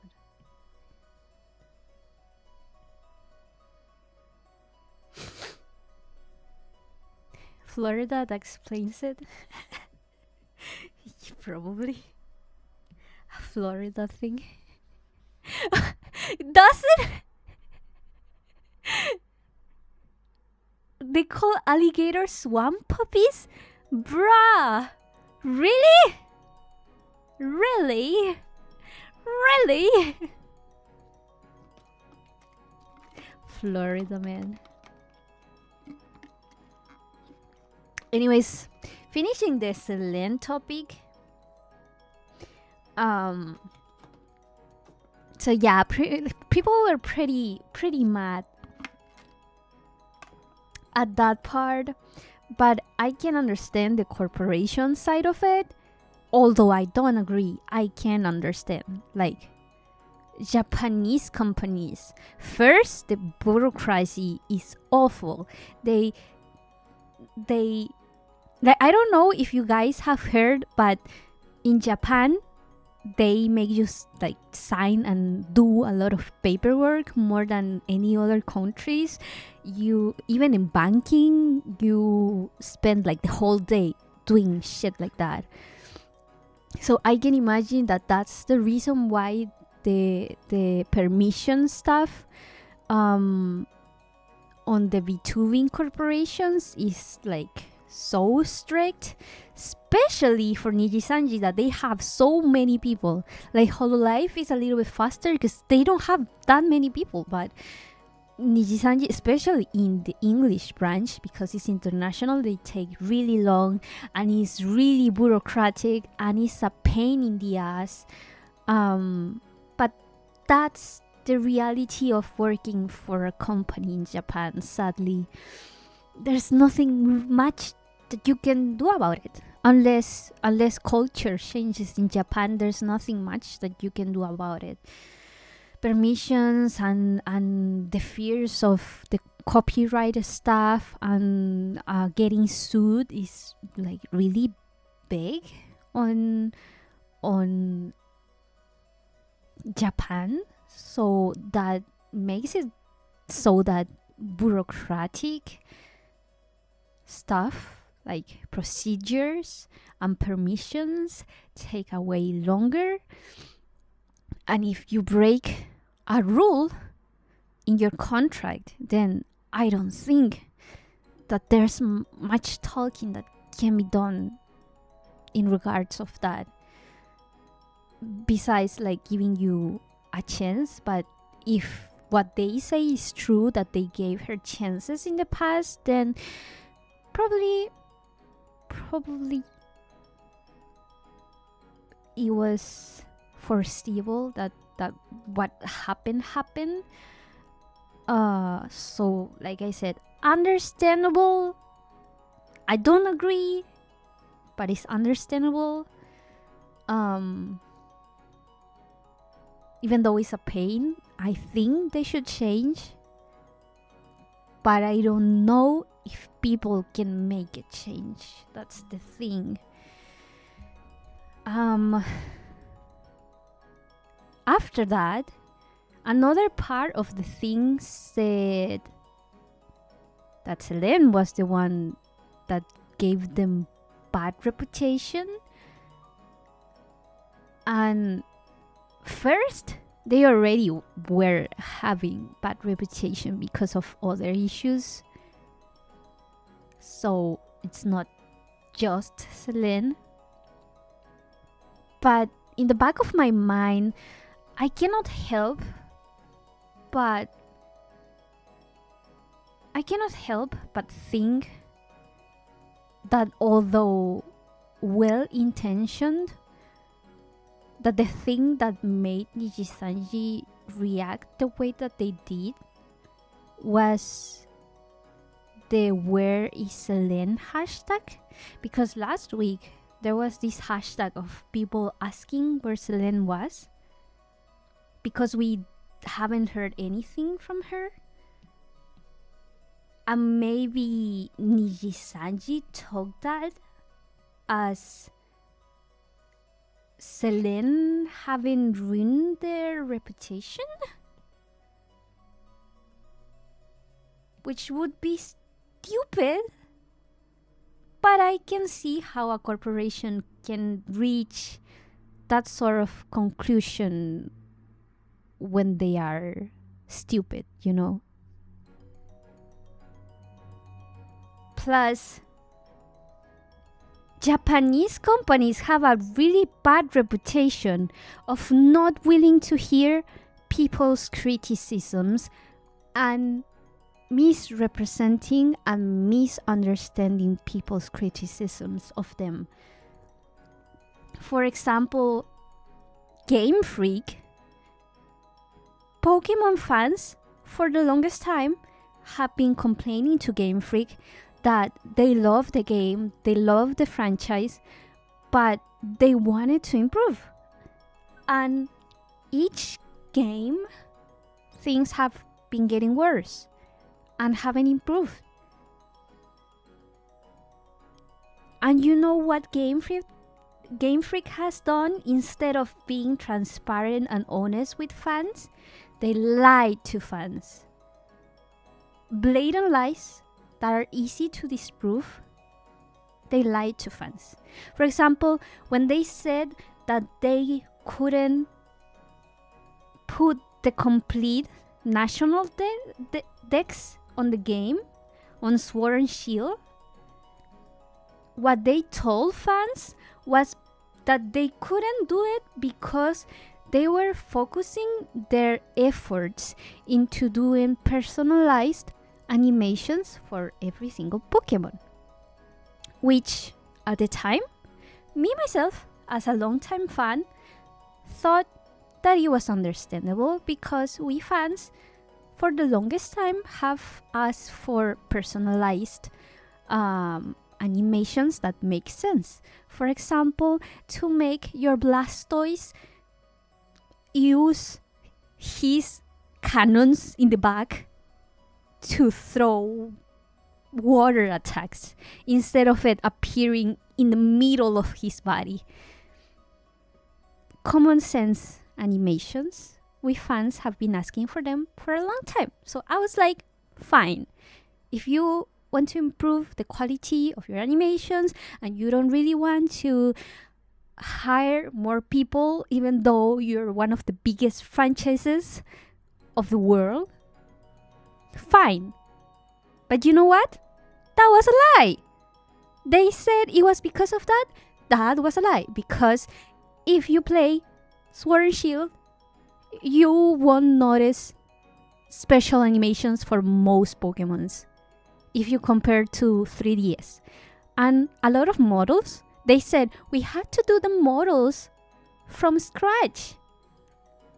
You can take the 3DS models and scale them. It's not that hard.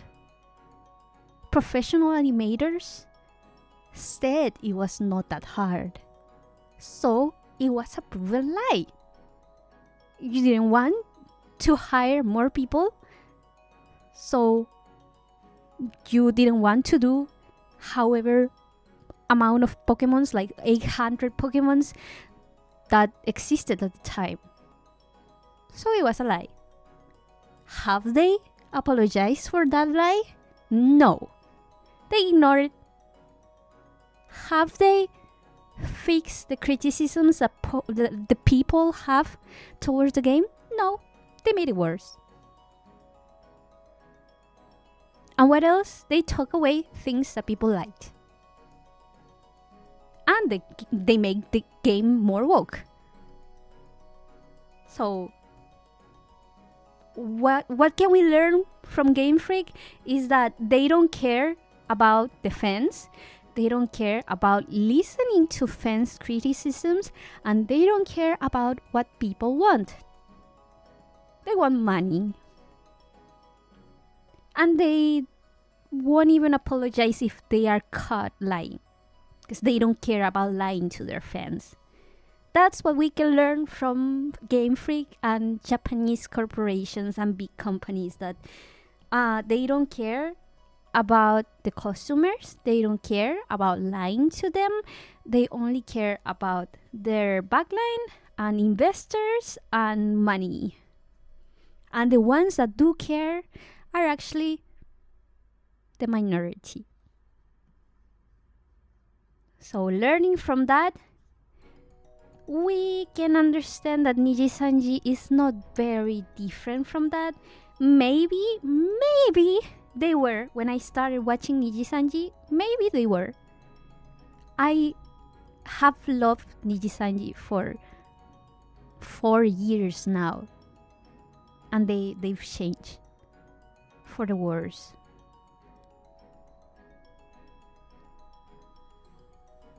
And they don't care about the fans. So will they fix shit about... Will they fix things that the fans are complaining about? Honestly, I don't think they will. I don't think Pokemon will, except if the power stuff serves as a lesson. But yeah, they just care about their backline and their investors and stuff. So am I surprised of them not changing how things are? I'm not. I'm really not.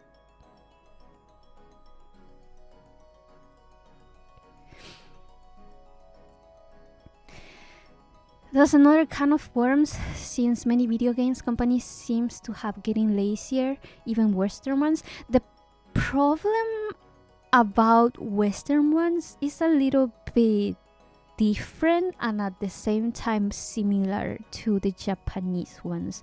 So the problem about Western games is that they want to follow trends, short-lived trends. They want to do what everyone else is doing and make a quick buck. For example, gacha and shit like that. And people are bound to get bored of the same game. They don't want to take risks because risks loses you money, and they don't want to take longer time because why take longer time when you could be earning money every year? Problem is that people get bored. In my opinion, it's like one of the gold standards should be Zelda, because the Zelda company is not the Pokemon company. Zelda developers and the Zelda team, they saw that a lot of fans didn't like Skyward Sword when it was released, me included, because there was a lot of things that changed that weren't well implemented, and it didn't give players the option of not abiding by those changes. For example, Fee would like literally hold your hand the entire game and not shut up, and you couldn't skip it. You couldn't skip dialogues. It was so stupid. It was just literally so stupid. And they took all of those criticisms that Zelda fans had and they improved it, and they made Breath of the Wild. They took the time that they needed. It took really long to make Breath of the Wild, but they did it. And people loved it. And it won Game of the Year. And even now, people still love it. And I think it will be a game that will be remembered, just as we remember Ocarina of Time.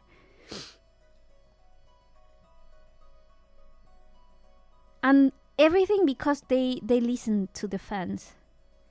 They also listened to the fans for this game and made the story a little bit more linear, a little bit more developed. And they also tried to mix the ideas from the previous games and bring it to the new games in the sense of the dungeons, make it a little bit more dungeon-like. Personally, I still think that there's a lot to improve, but they are taking, like, they are trying to find the middle ground, you know? And they are trying to listen to what long-time players, long-time fans feel. But at the same time, not like blindly just doing whatever people like. Finding a middle ground. Like, how can we take what we have and take what people want and create something innovative, new, that people will enjoy?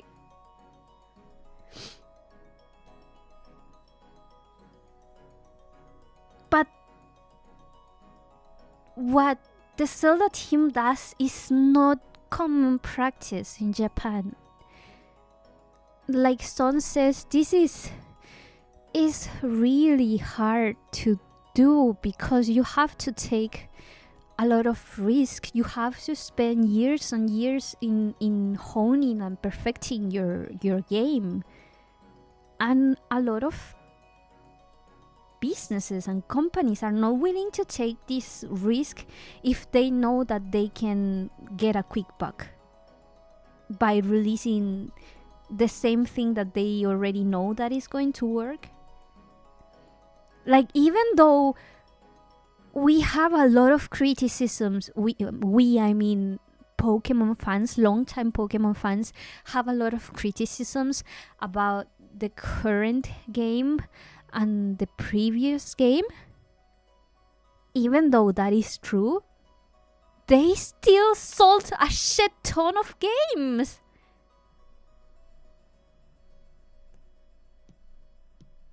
So same about Nijisanji. Even though there's criticisms, they still will earn money. And I think even if the whole Niji EM branch is boycotted by people, the only people that will suffer is the talents and not Nijisanji. I think they would cut the branch before they do significant changes that people will actually approve of. And I don't think once they hate it, that they will allow like forgiveness, to say it in a way. Not forgiveness, to prove that they've changed. But who knows?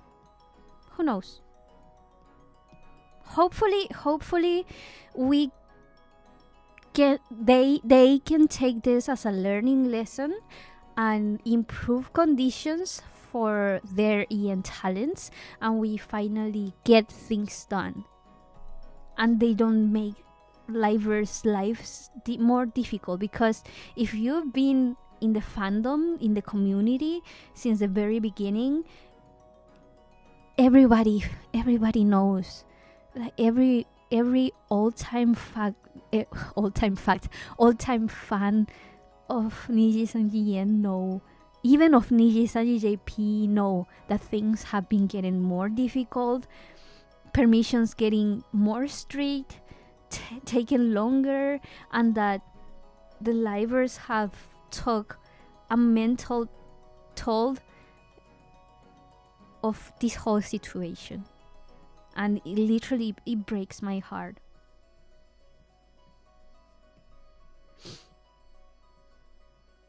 But it's like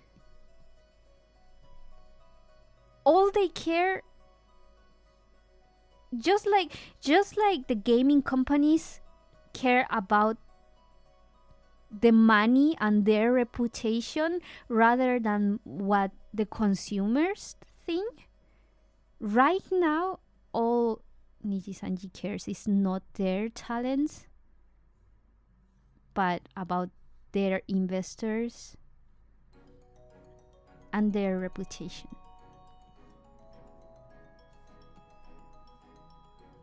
So I think when fans came out asking for answers about where Selene was, rather than push the negotiations towards a positive side, it maybe pushed them to a negative side. Like, this is too much risk, let's cut it out, let's blame it all on her and cut our losses.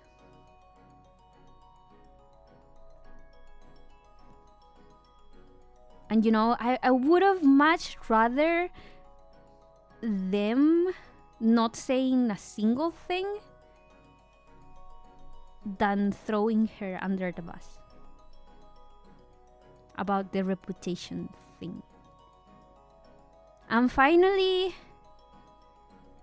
not finally. Another issue that people found, and that I totally agree about the termination thing, was blaming Selene on having poor communication, and because of her that they didn't pay the artist. And everybody that follows Selene will know that Selene loves artists, loves to commission artists, and will be willing to pay out of her pocket, and will pay out of her pocket in order for the artist to be compensated fairly. She will always give credit, and she will always uplift the community. And she does one of the, if not the best, projects of Nijisanji.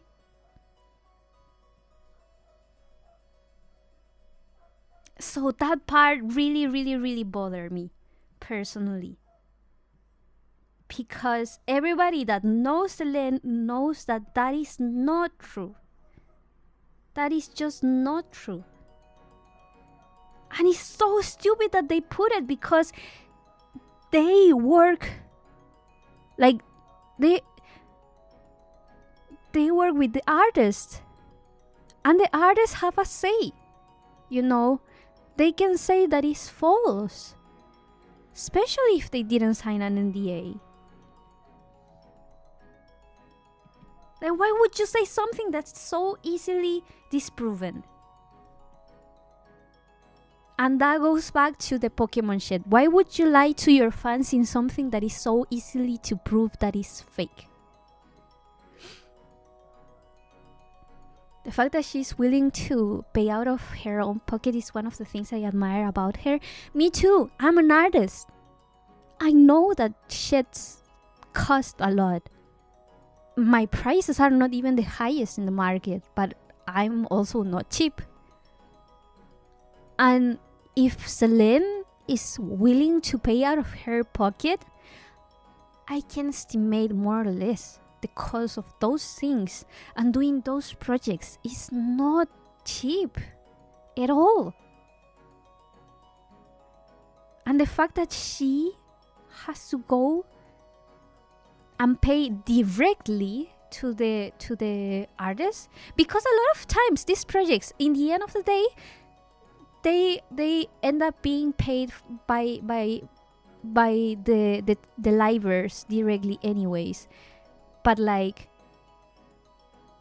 if Nijisanji could like facilitate the process of sending the invoices and the paying the invoices directly and shit, then that helps the libraries a lot, because they already have to deal with the permission shit and organizing and making content. So the least a manager could do is helping pay that shit, you know. And the fact that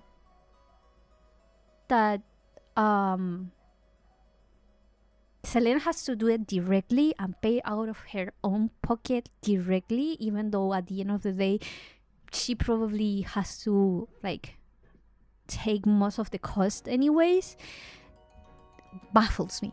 Literally baffles me. It baffles me even more that they would be willing to lie about something that's so easily disproven, and something that would be so out of character for Selene.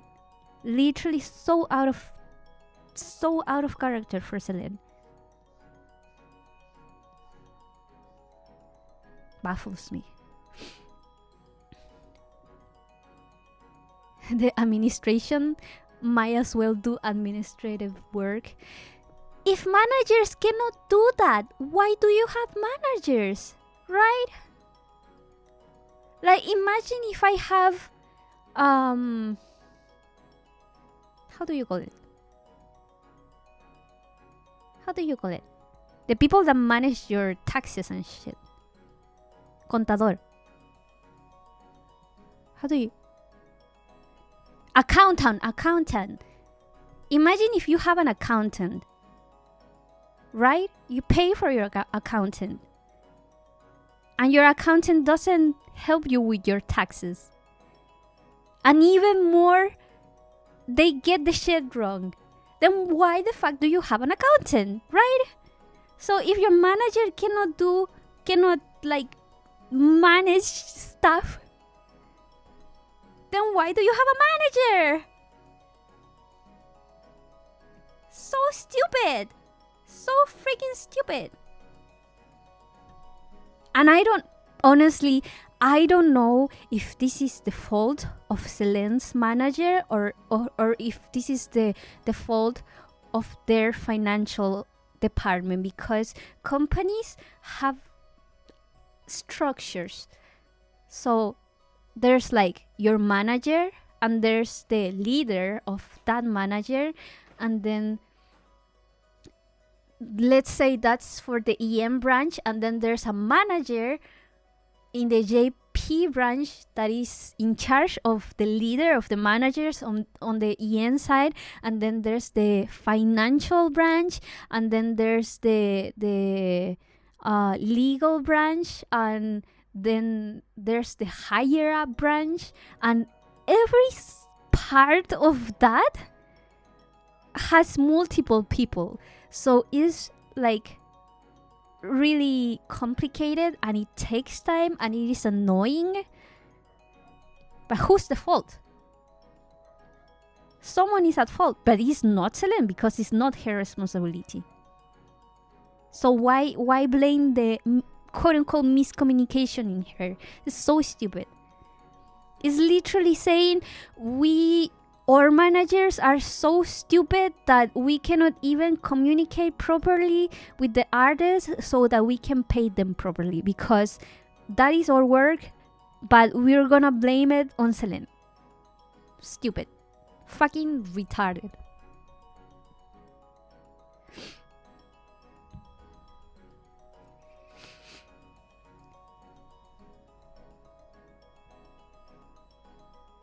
Honestly, some indie VTuber employee managers just take care of stuff like that. You'd think that the point of being a corporation, yeah, literally is the point. It's literally like, why else would you work on a corporation if they are supposed to deal with that sort of things? Well, in a sense, I understand that if you're getting personalized assets and you pay out of your own pocket, that you're going to deal with that. But the fact is that if you work with Nijisanji, they have to get approved, and they are like have to go with the branding, because if you see any official fan art of Nijisanji, they will appear with the copyright by any color and stuff. So at the end of the day, it cannot just go by Celine's side. It has to go by the higher ups. And then the invoicing and stuff for the taxes and I don't know what, that also goes by Nijisanji. So anyways, the last thing that fans are really mad about and started basically a witch hunt is that in the termination notice, it says that Celine alleged that she couldn't like go back to work because her mental state was damaged due to harassment by livers due to mismanagement. And then Celine came out and said there was bullying and a toxic environment, but didn't say if it was management or didn't say if it was other livers. So now people are trying to like find out who is the one that was bullying Celine to the point of trying to unalive herself. It's like, why the hell would you why the hell would you phrase it like that on a termination notice? That's so damaging for the livers. It's so damaging for the people that were there. So stupid. I'm so freaking mad. Like, who the hell wrote this? Like, if you're going to put the harassment thing, then be clear about it. What does it mean? So right now I'm waiting for Selene to say her part. Probably tomorrow, I think it was the live.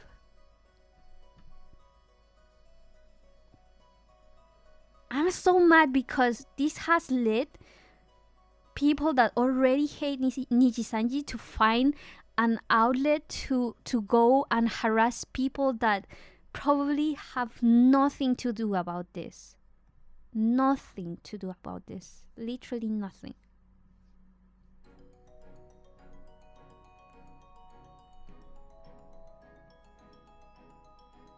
It's so frustrating.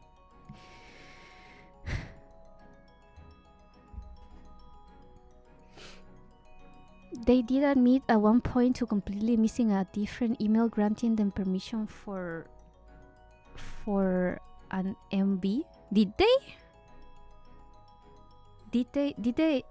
What was that part? I don't remember.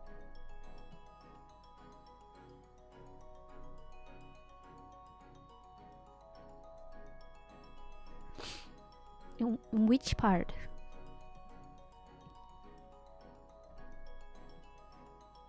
Anyways, my 4,600 people in her waiting room? But that's tomorrow. Bruh.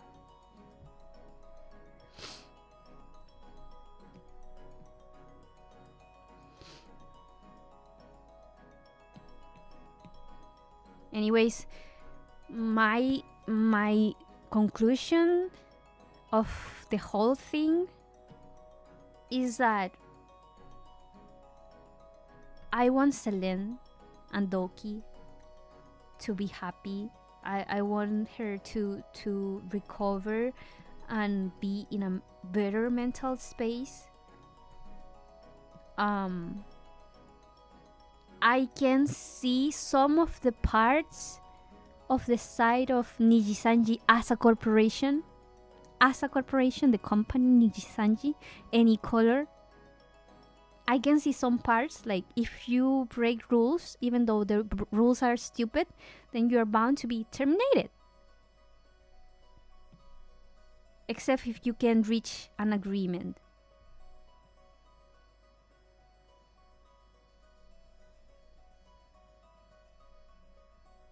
But that does not give like a free pass to throw your former workers under the bus and to lie to your own customers and viewer base. I don't like that at all.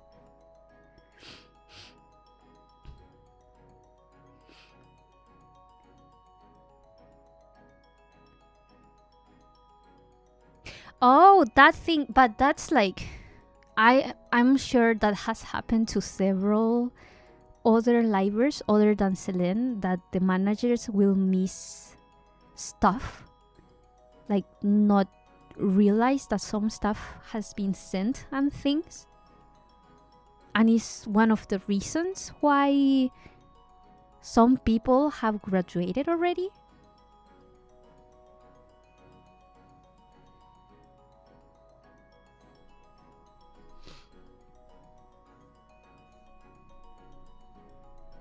I think those people that's on the waiting, just click notify me. No. If you click notify me and leave, then it appears like no one is there.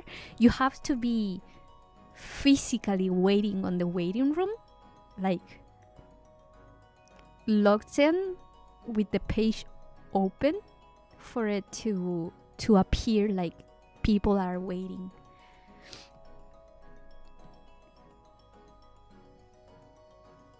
Like the people that are chatting or people that are lurking or just people that have the window open, those are the ones that appear as waiting in the waiting room.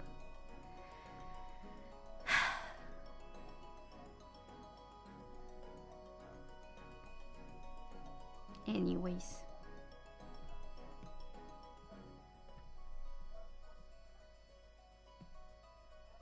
And the final thing that I will say is that first, even though I'm not happy with how things are going on Nijisanji, because I think that the talents deserve better. I don't think harassment to the current talents is okay. A witch hunt is not okay, especially with no proof. It's just not okay. And that there's nothing much that the talents can do about it, sadly. And it infuriates me. Like, it makes me so freaking mad, the people that are calling for the VTubers inside the EM branch to just graduate. Because it's like, you can go indie. But what if they don't want to go indie, you know? It's like telling a McDonald's worker, oh, you're earning minimum wage, your company is stupid, you should, like, quit. What if they like their McDonald's jobs? What will you gain harassing them? They cannot change anything. They have no influence. And what if they never go back to streaming again? How are you so sure that the people you are calling to graduate will come back in another shape or form?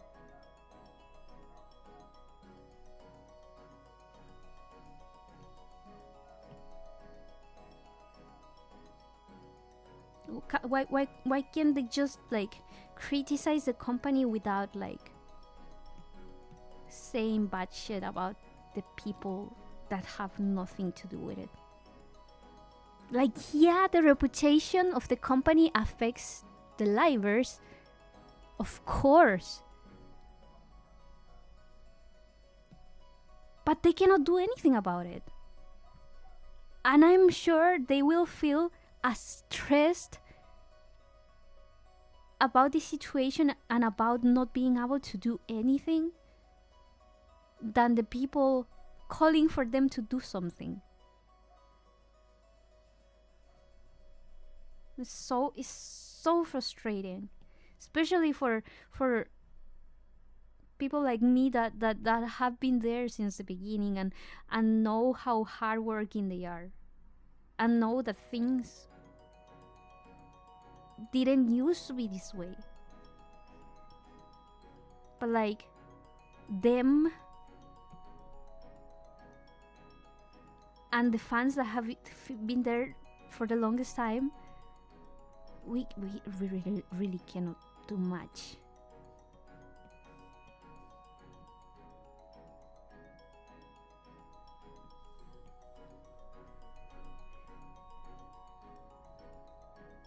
I hate that people are taking it out on other unrelated people, or worse, they are guessing which ones were the bullies.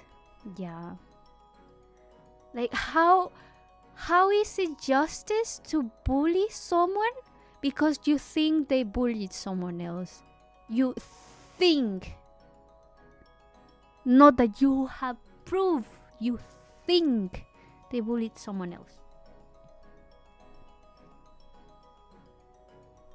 At least for me, I don't believe that the end justifies all means. I don't believe that because you are doing it for a quote-unquote just cause, that every bad action stops being a bad action.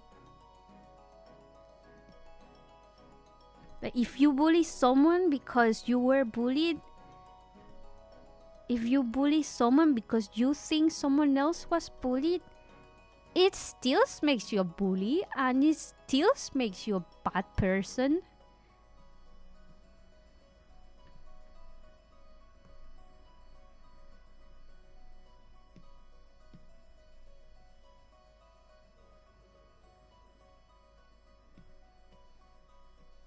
Like, yeah, if you don't like Nijisanji, if you're not like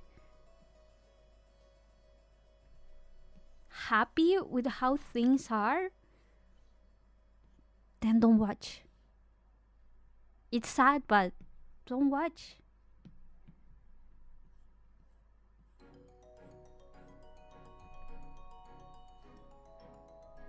But why harass people? Why take it out on other people that are potentially innocent? It's like, I just don't understand that part. It makes me so sad. It makes me so frustrated. Especially because I know for a fact that some of them, if Nijisanji is no more, they won't return as someone else. They will just be gone.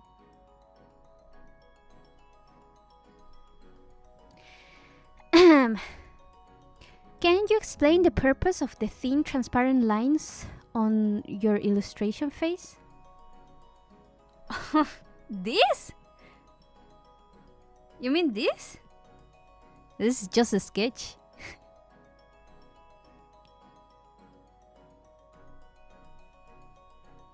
It's literally the sketch. Like, after that, they're going to be gone. It's like, let's say if you draw on paper and you have a pencil and you like draw out the structure like this. What do you do after drawing the structure? On paper, you will take your eraser and you will slightly erase just enough so that you can like see the structure, and then you like draw inside, you know? Let's say this is the clean line. Let's say that's the clean line. And then you will go back with your eraser and will erase the things in the back and clean up the drawing. And then those lines will be gone.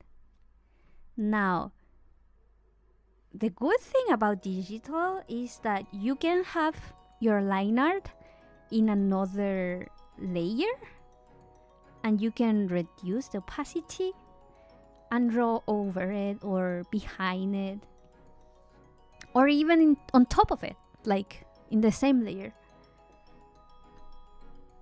So that's the purpose.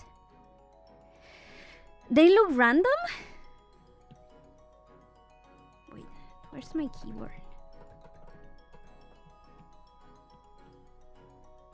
It's just enough so that I can understand. Maybe you cannot see all the details because of how the screen light translate to, like the screen recording translate to the OBS, but this is Petra. That's like the eye. See? This is Selene in the middle.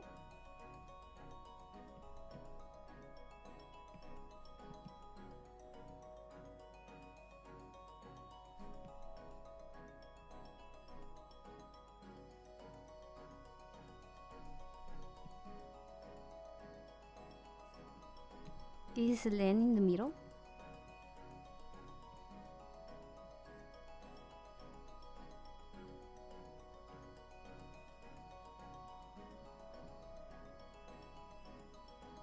That's Selene. And this one here is Rosemi. So here. Shit.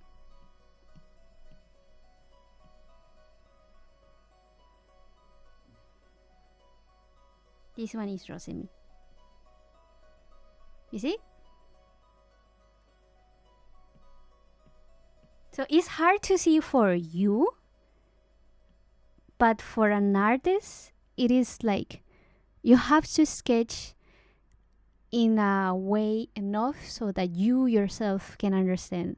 Except if you are doing the story, like the storyboard for someone else to see, generally you just draw things so that it is easy for you to see.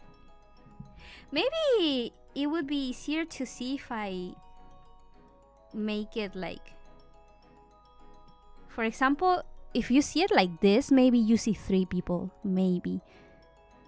What I see on my screen is a little bit too bright, so maybe you cannot see it like this, like 3 heads. I don't know if you see 3 heads, and then I draw on top of that so that I like have a little bit more clarity of the image, and then on behind that I like color and draw and stuff.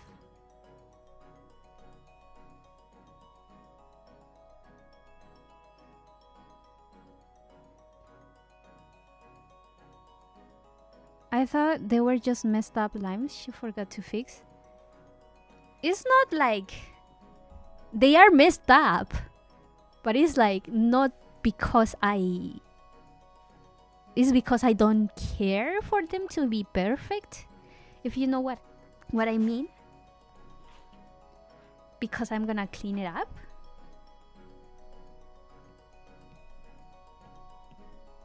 So it's like it doesn't really matter.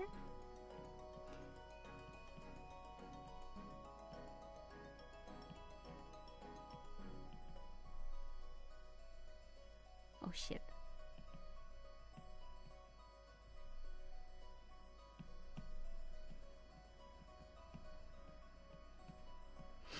I think working like this works like in other types of fields as well.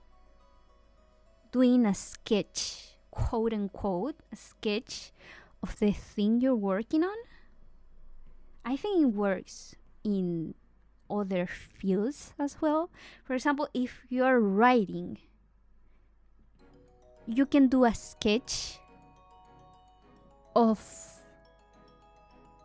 how you want things to turn, but you yourself know that's not the end result. It's just a sketch, the draft, the idea, the structure of what you want to do. And then once you have the general idea, the mapping of how you want things to go, then you can go back and add things, clean it up, give detail. And sometimes you sketch something out, start working on it and don't like it, and then you can just move on to something else. But like, or a sketch in music, you have an idea and you quote unquote sketch it out. So you made like some loose instrumentation that doesn't have to be perfect, doesn't even have to be that good, because like if I hide this, you wouldn't know if this is a good drawing or not, you know. Let me show you, like,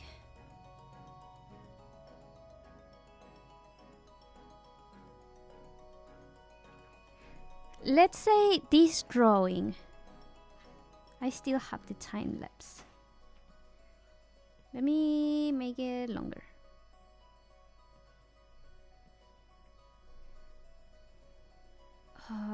Can it, like, the beginning part be a little bit slower? I don't know if you can see.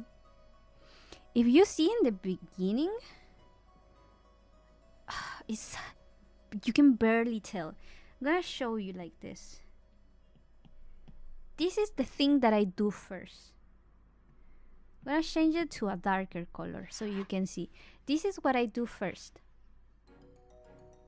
I have an image in my mind and I draw like blobs. Like, this is going to be the head, this is going to be like the pose and stuff, just so that I have an idea of where things are going, and I get that image in my head immediately out of my head into something concrete, like into reality. Because the more you ponder over an idea in your head, the more you'll forget the original idea that you have. So the best thing is to sketch it out. Like, even though only you will be able to understand this, if I show this without showing the final result, I think most untrained eyes won't like even know what this is. And then on top of that, I will draw like the same thing but more refined, so developing the idea on top of it. The lines don't have to be perfect, it doesn't have to include everything, you just add stuff on top. But I moved it, so it's a little bit hard to like translate that into like. And then you start like, once you have the general structure of what you want, then you can start developing the idea in the details. So I normally start with the face, with the eyes, and then the shape of the face, and then the rest of the things like the nose, the mouth. And then I add like the parts of the body, maybe some outlines of basic shapes of the clothing, and then basic shapes of the hair, and then I start defining things on top of that. And then you start shading, and then add like shadows and lights, and then you define those shadows and lines and fix stuff until you feel happy about it, and then it's done. Well, the part in the background shouldn't be there, but like, ta-da! And that's pretty much how I work. Sometimes I will do line art on illustration, and sometimes I won't. Like, if I'm not gonna spend a lot of time on the drawing, then generally I won't do line art. I will do like I'm doing now, just like selecting and like painting basic shapes, and then I'll draw the line art on top.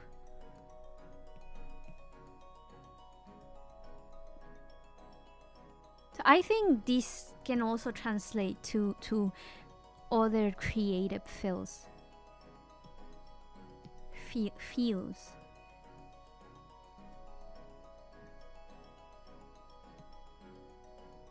So you start with like a general outline of what you have in mind, and then you start cleaning it up. Like basic outline, then basic structure, just enough so you understand, and then clean up, add stuff, clean up, add details until pretty much you feel happy about it.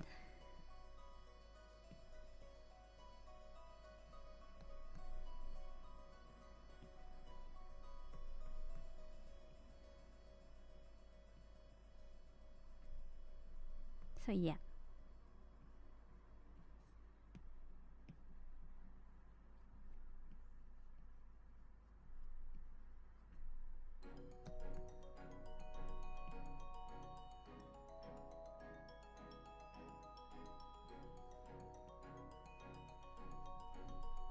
Hope it helps to understand at least what the hell I'm doing.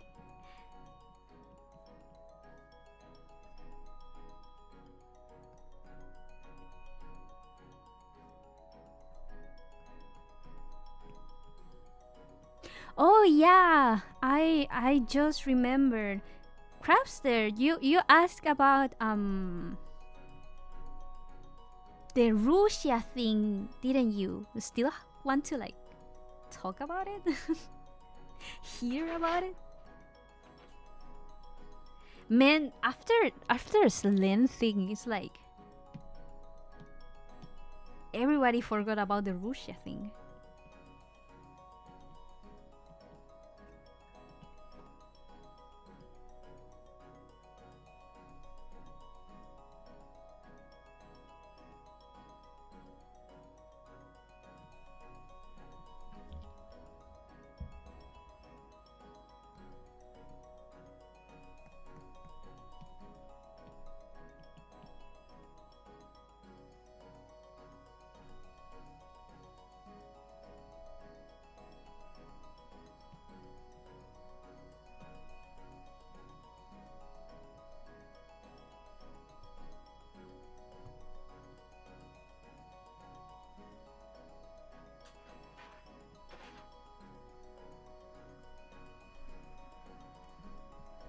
I don't remember asking about that.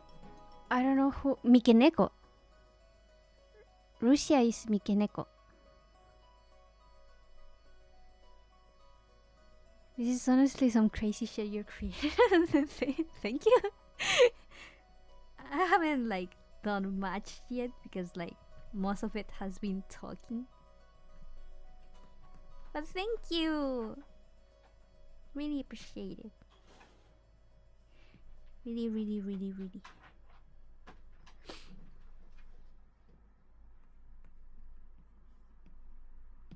Just like, it's just a drawing to get stuff out of my chest.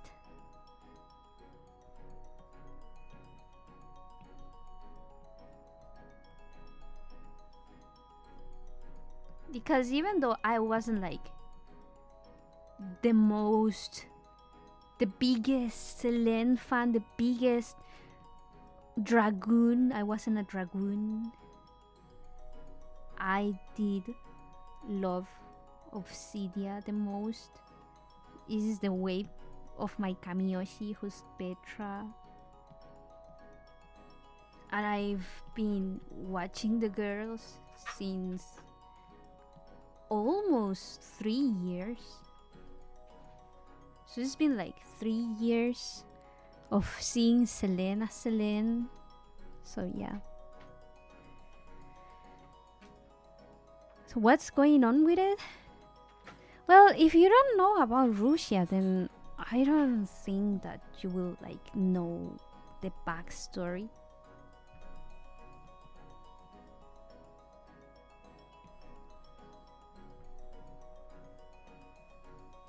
Like, do you know Mafu Mafu? Do you know what happened with Russia and what led like to her graduation?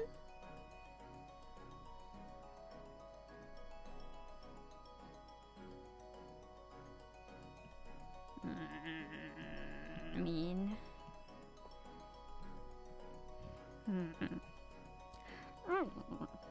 I'm trying to do a voice like Frogbird.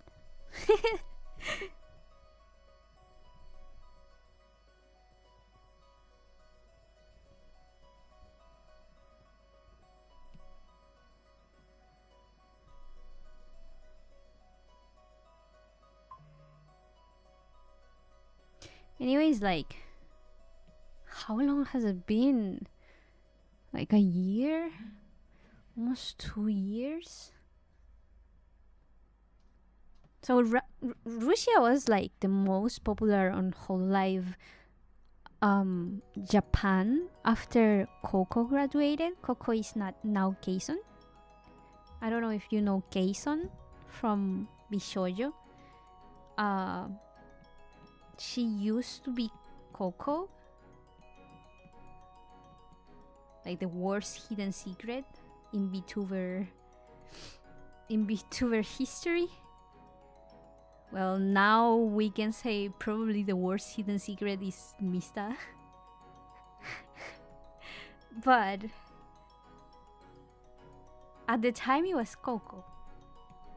She was like famous for her meme reviews. Like PewDiePie. And after Coco graduated, the most like popular was Russia in terms of subscribers and earnings. I believe. I'm not sure. I don't remember. It's been a long time. In the JP side. And then she one day had a message appear on her screen, a Discord message of Mafu Mafu, a pretty famous utaite, who's like a singer. On her screen that said something like, "I'm coming back home." So everybody started like thinking, oh, she's like dating Mafu Mafu, they're living together. And because Hololive is such a idol culture sort of place,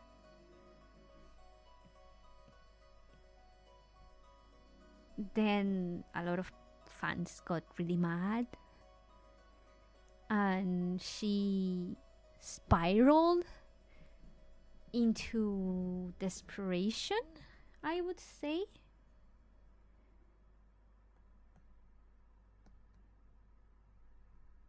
And like shared some conversations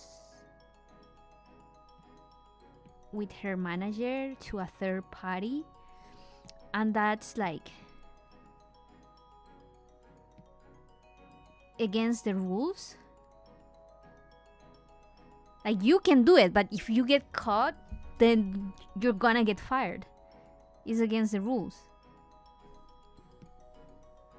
So she was terminated. And it was really dramatic.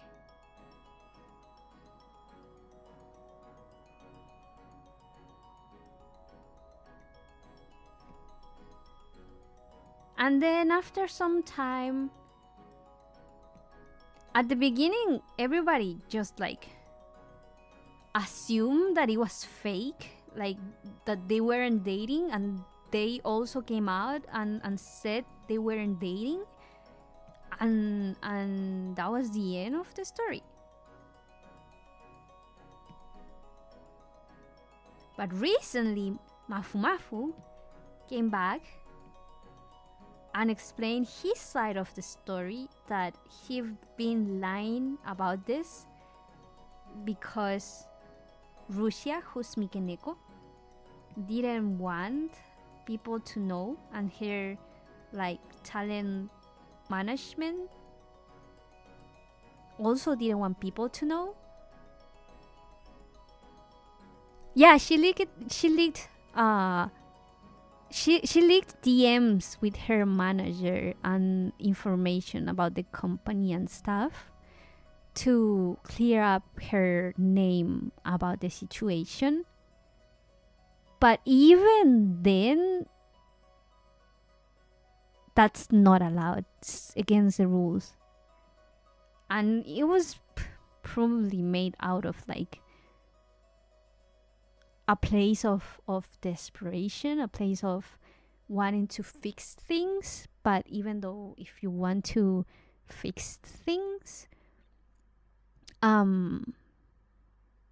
you cannot break the rules. Same concept that we talked earlier, you cannot break the rules of the company.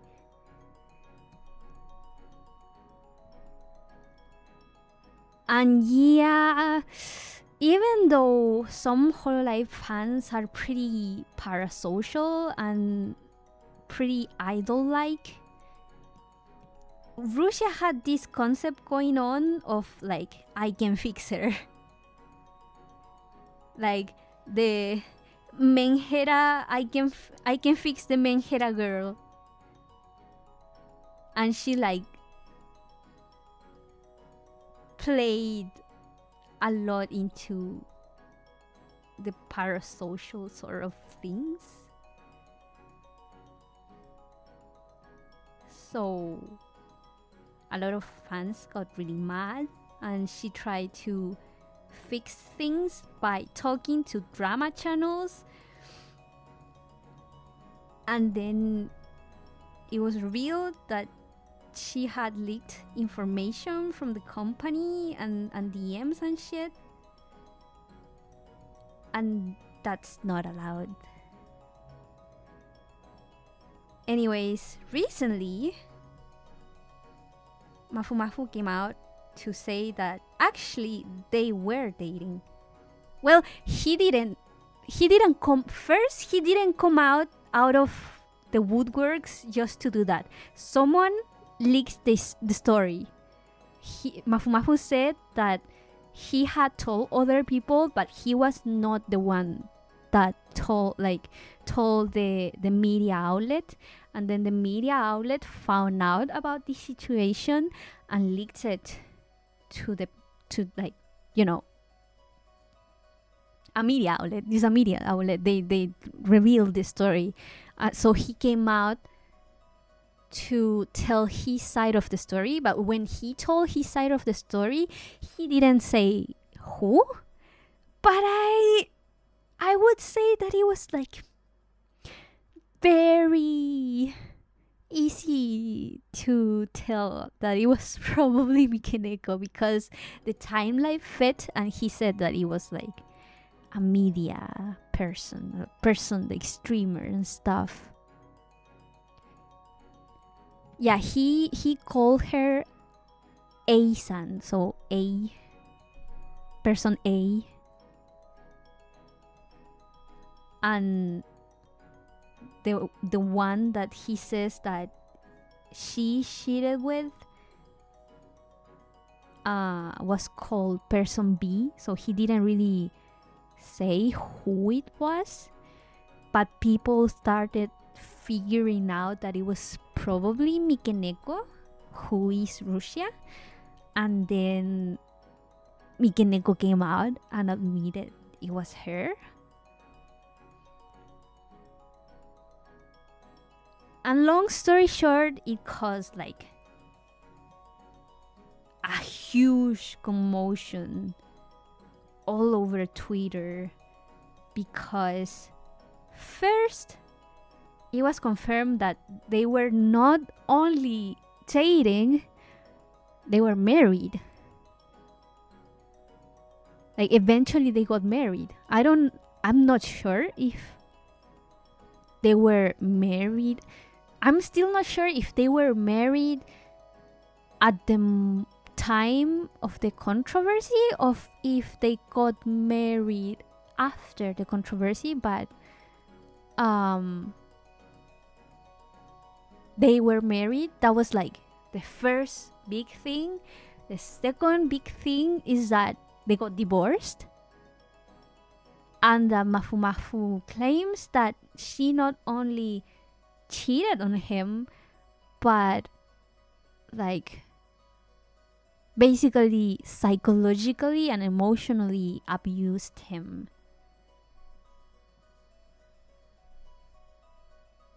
Which is like huge.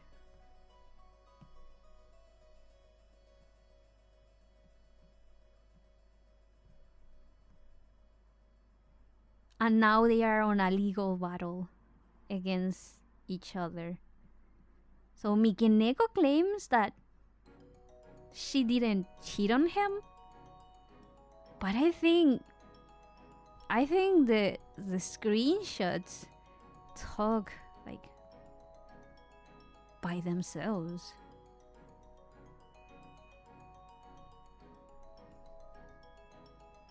At least for now, the Mikeneko hasn't really like showed any receipts.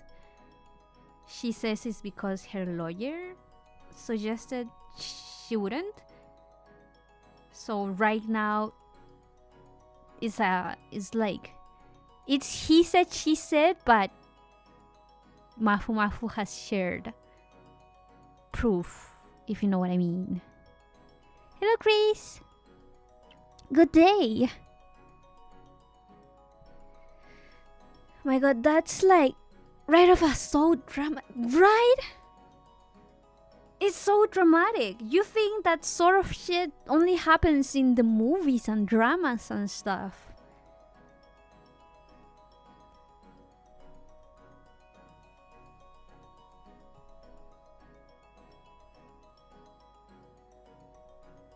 Is the real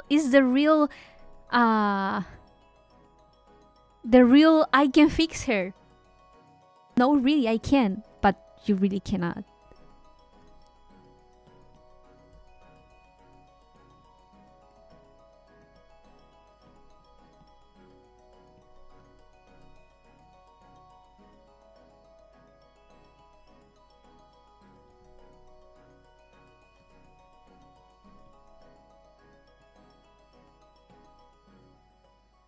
I was literally so mind blown.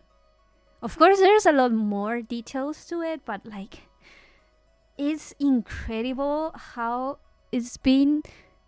It's the second month of the year, and so much has happened. Pong graduated. Kyo announced graduation. Selene was terminated, and the Mafu Mafu thing. If you don't include like the Genshin drama, because those are not VTubers.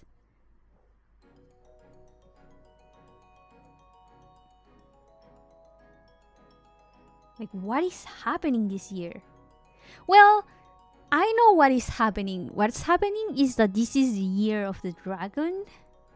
And normally the year of the dragon, a lot of big changes will happen, and a lot of like big things will happen.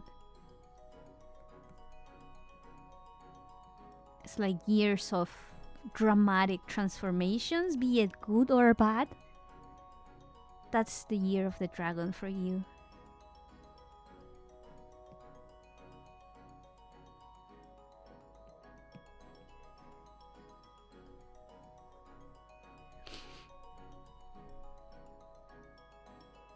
And this is only in the my Asian came out. This is only in the VTuber world. We are not even talking about the real world. In the real world, we could probably go into World War III.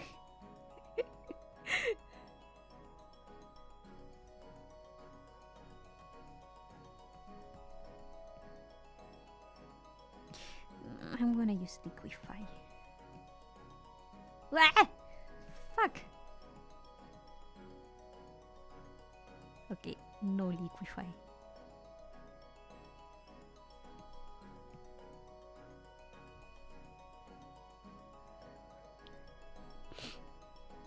There's gonna be an entire nuke drops in terms of drama at the end of the year. I don't know.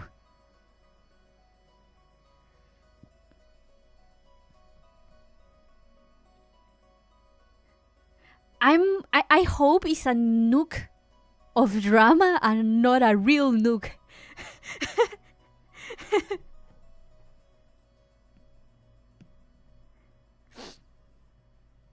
Let's hope that the nuke stays in the drama realm and not in the real war realm. 'Cause that would be awful. Oh yeah, election year in the States.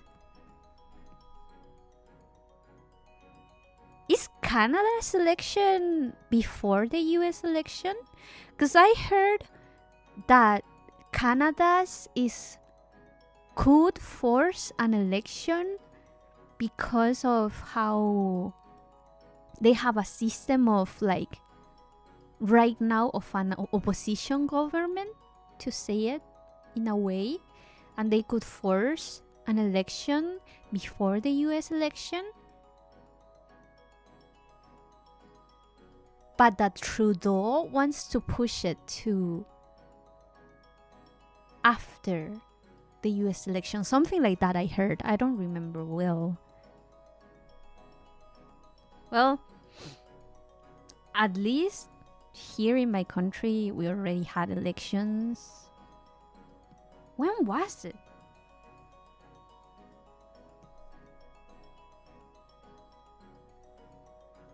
Almost like 2022. I think it was.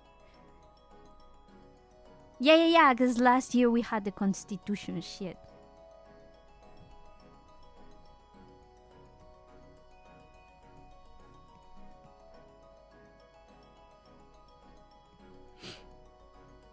Canada's system is a little complicated. Unlike the US, Parliament can vote out the Prime Minister whenever they like.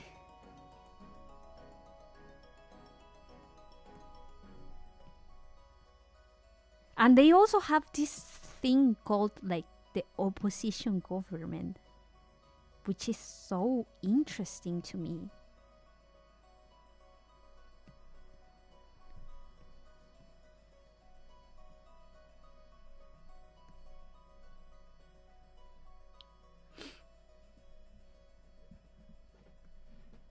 Yeah, my country is like more like the US than Canada, but our ways of election are a little bit different, like more federalized, more nationalized compared to the US.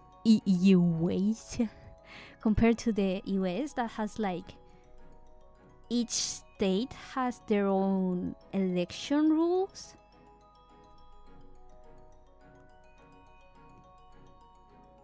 And like the US basically has an election month. We have election day. We vote on a single day and we get the results the same day.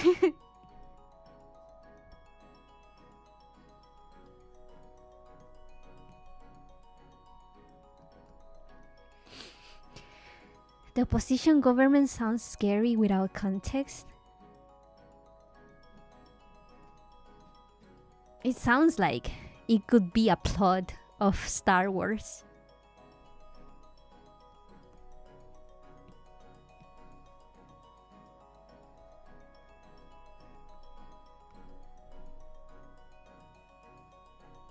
Sounds like a shadow government.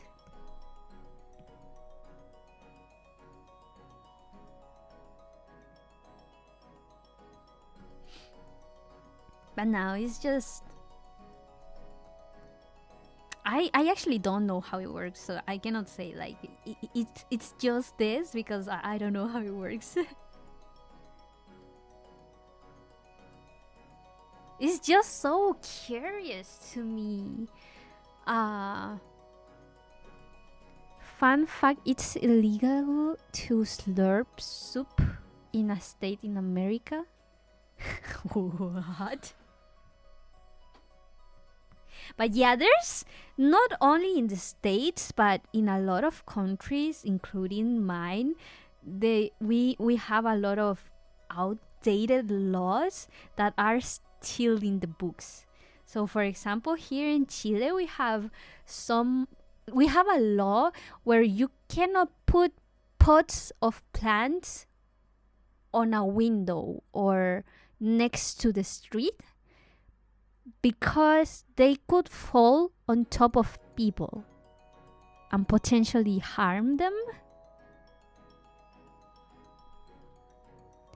They actually call the opposition government the shadow government in Britain.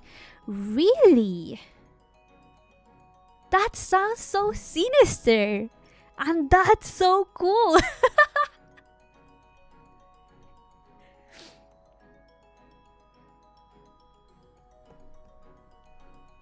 Sounds like a movie plot.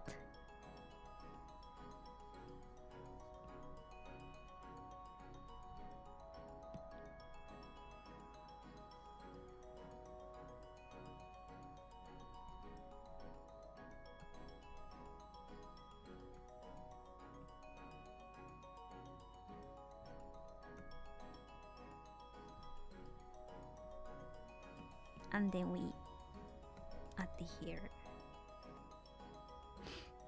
And then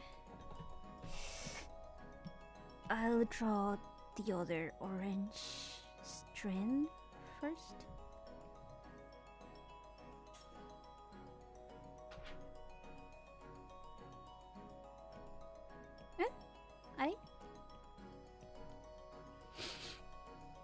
But yeah, big changes this year for sure. I just wish for everyone to have good health and stay safe and have a year, have a decent year at least.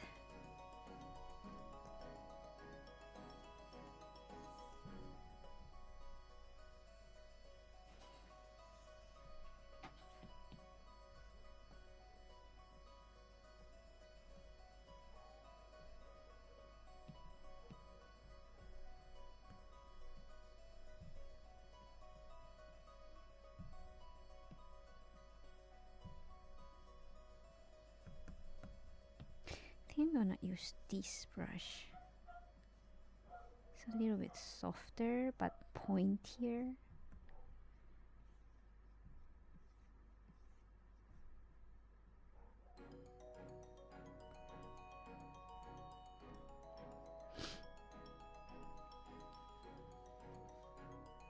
Oh, same to me, thank you. At least for now, besides the drama affecting Nijisanji, which affects me because, as you can tell by my art, I love Nijisanji a lot. Besides that, it hasn't been really that bad.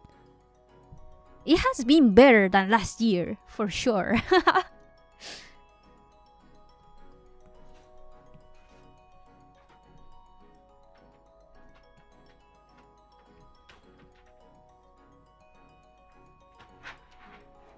I remember last year, at this point of the year, I was so stressed.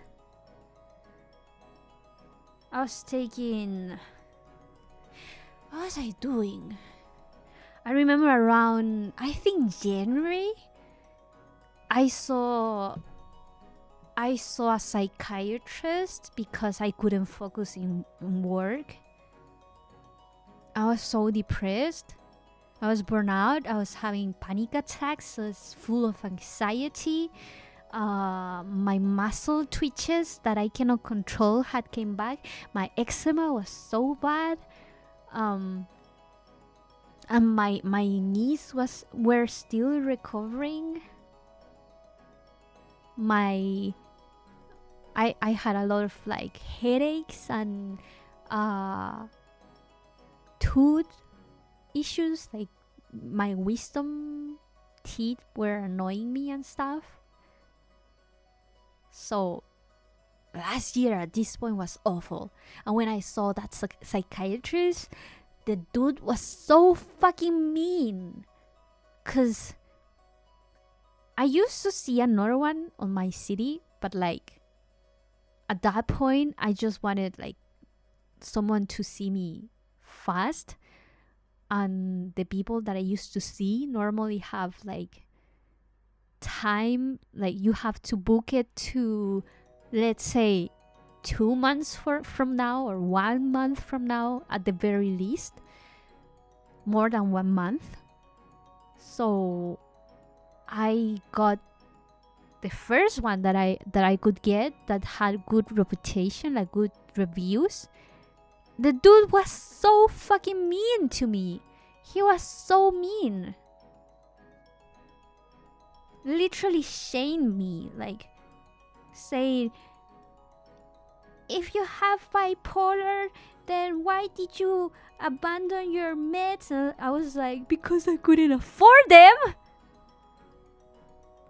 It's like, you should go see your doctor, and like treated me like shit.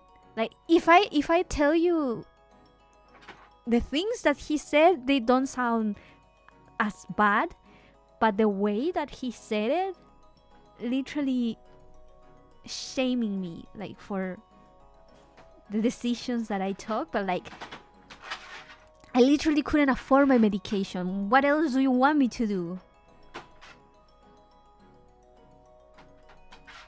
Like back when I stopped my medication, I literally couldn't afford it. I had to quit cold turkey. I had the worst 2 months of my life. Literally 1 month of pure brain pain.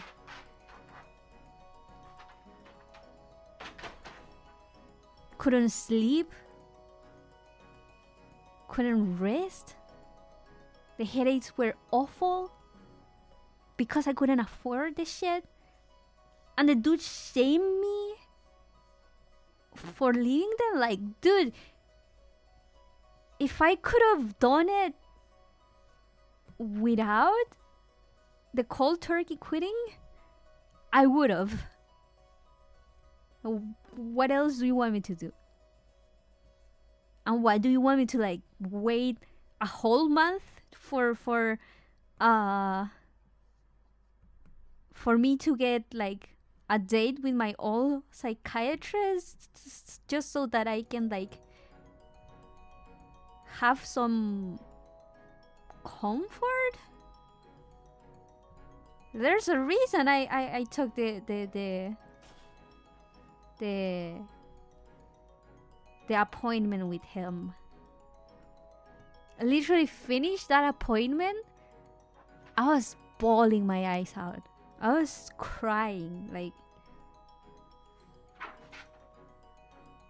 Not even my mom had made me feel that bad, even though she made me feel really bad. But for a long time, I mean, for the longest time, not even my mom had made me feel that bad. For years. Basically because I've been avoiding her most of the time, but that's awful.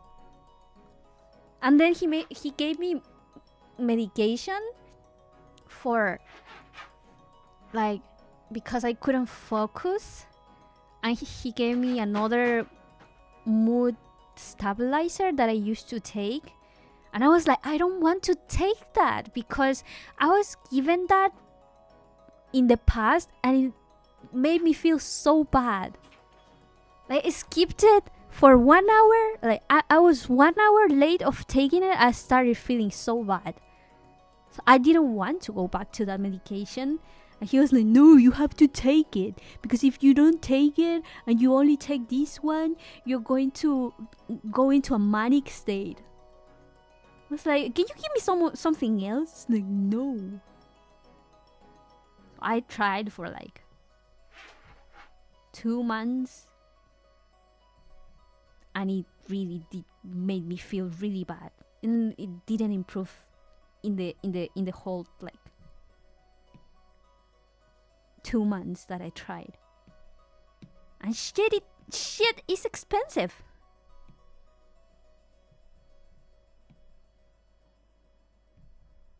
So yeah, fuck that dude. Now that I think about it, I didn't even give him a bad review. I forgot.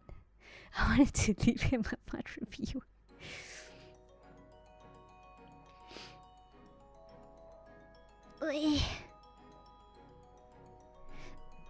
Crabster, when will you stop? When will you stop breaking your body?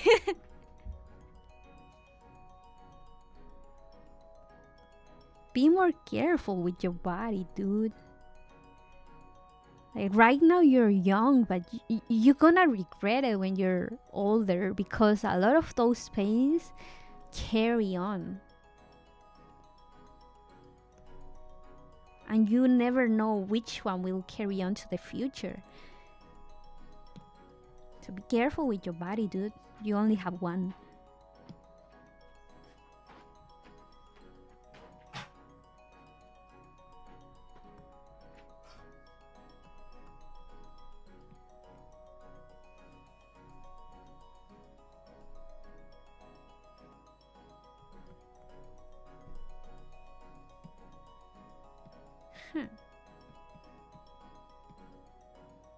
Maybe if I push it like this. Damn it.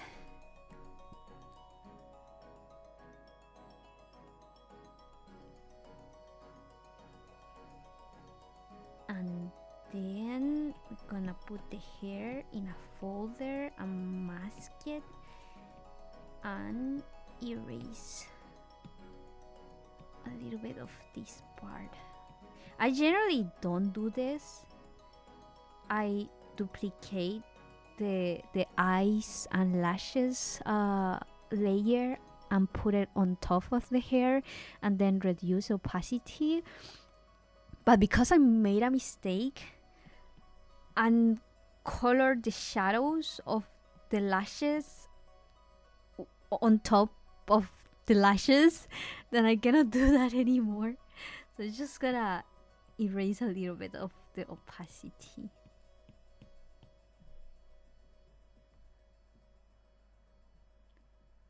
Just so you can see the eyes a little bit more.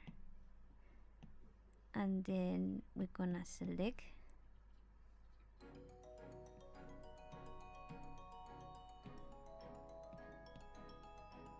mask the layer to the hair folder and like color a little bit of the skin color.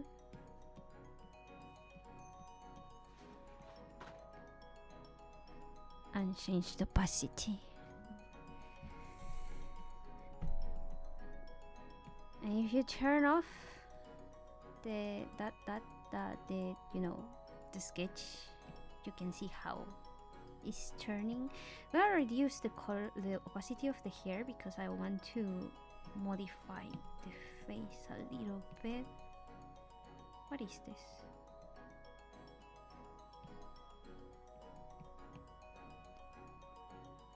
I want to modify the chin. I'm not gonna draw the mouth because I think it's covered. And then we're gonna, inside the mask, we're gonna add like a highlight in the back of the hair.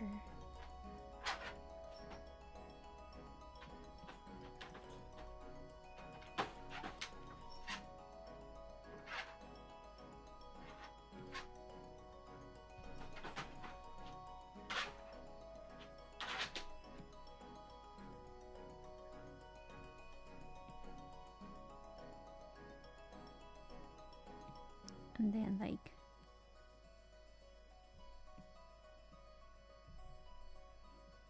erase the top so it is more like a gradient, and then with a sharper brush, like a sharper tip, and define a little bit that gradient.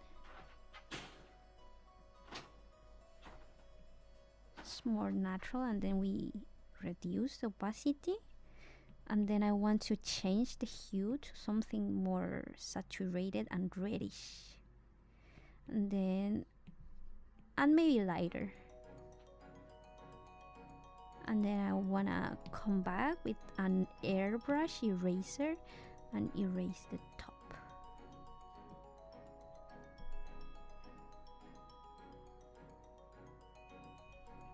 So now it looks like that part of the hair is a little bit in the back compared to the other one. Ukari is crying, yeah, because I have to take him out. I'm actually gonna end the stream pretty soon. Just want to finish this part.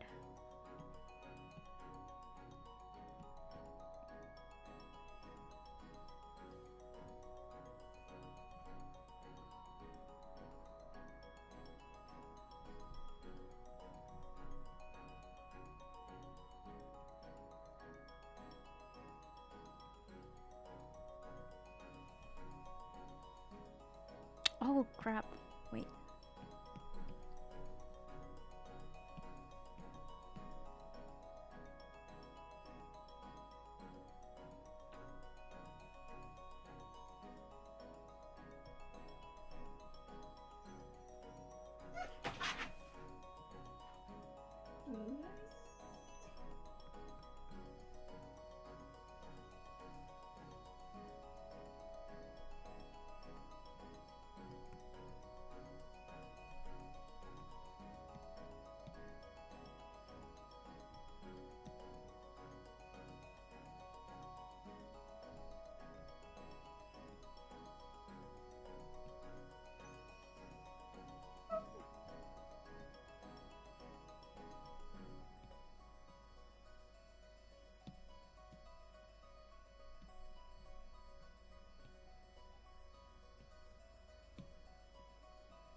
I'm gonna finish stream, have dinner, and then take the doggy out for a walk.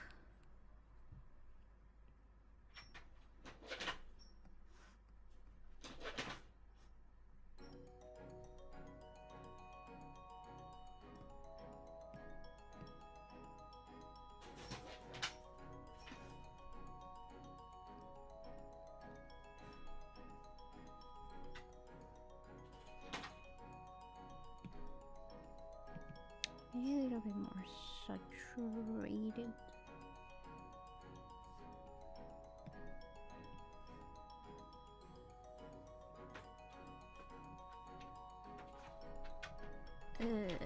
Wait, a bit lower, like here. Cause like Petra's hair has like a double highlight sort of thing going on. It's a little bit like complicated to paint.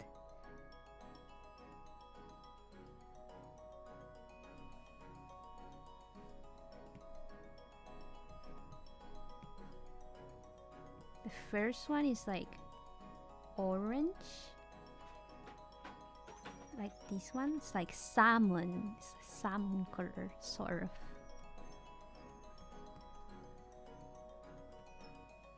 I know, baby. I'm almost done. And then the other one is blue.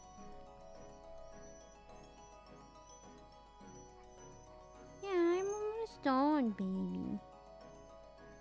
I know, I'm sorry.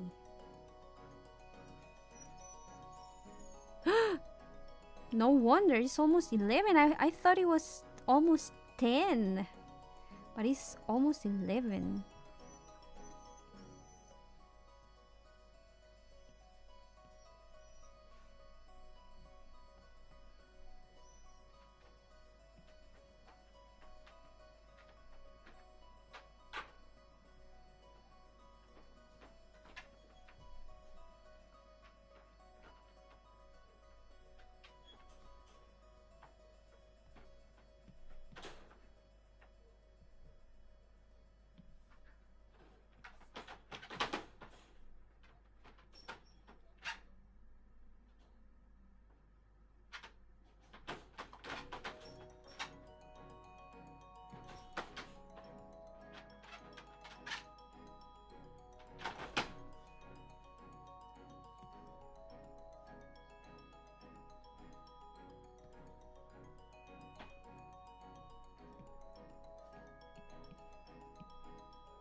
so then it's going to go here.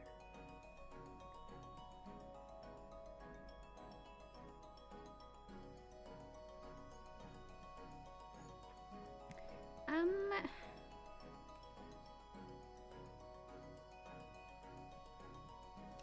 gonna draw Celine's hair behind Rosemi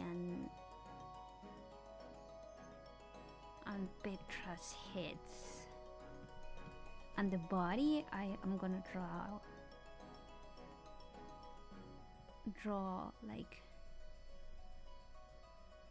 on top of.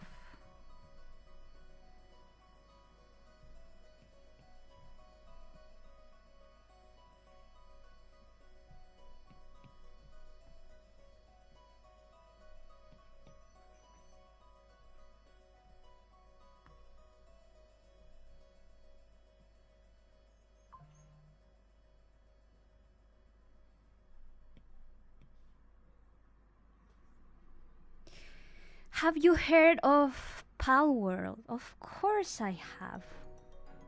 But I cannot play it. Because it's only for Xbox One or PC or like Windows. It's not for Mac.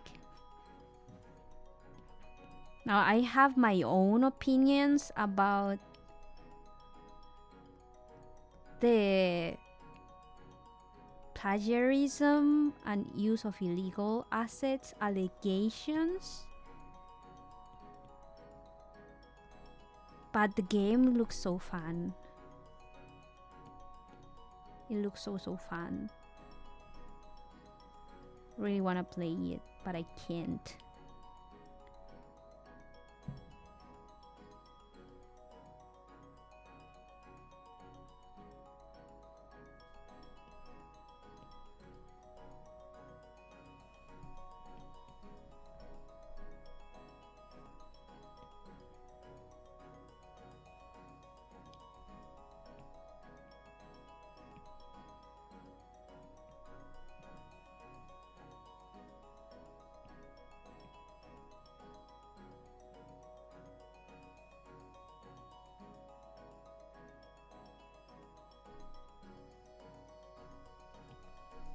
I'm gonna use a symmetry layer.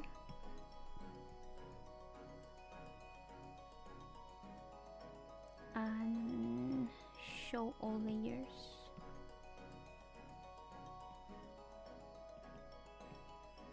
Okay.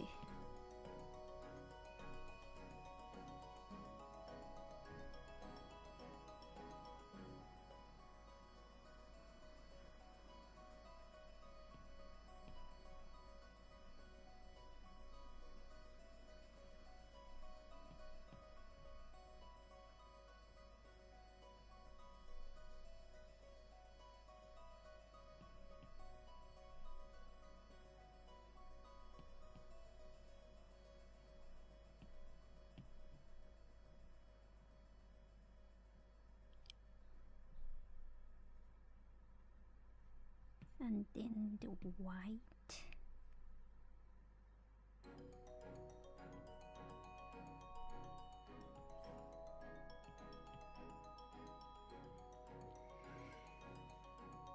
But yeah, Pal World sounds like, looks and sounds so freaking cool. I have my opinions about the controversies, but I don't really have time to talk about it today. But in despite of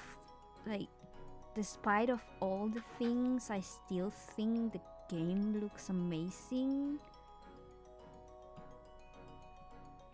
and so fun. I really hope that Game Freak takes some freaking lessons.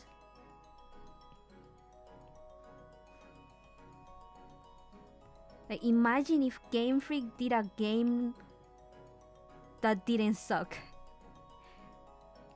It would literally be the most played and sold game of the year, probably.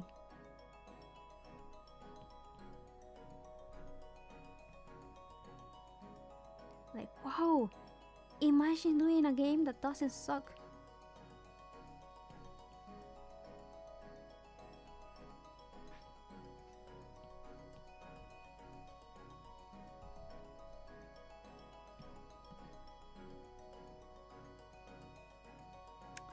Freak!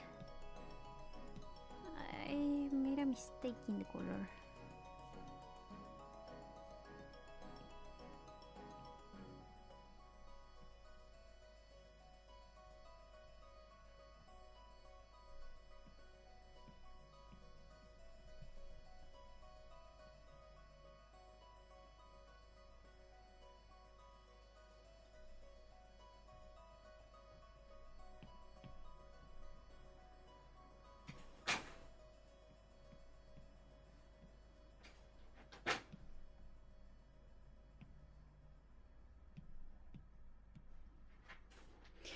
Power is definitely a fun and funny concept for a Pokemon-esque game. It is!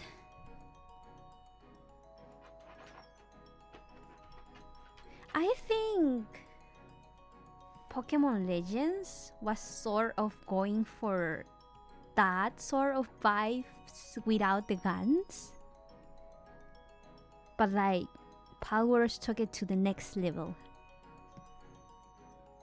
And actually implemented a good, like, not buggy system, like, with not 5 frame rates per second. And made it look good.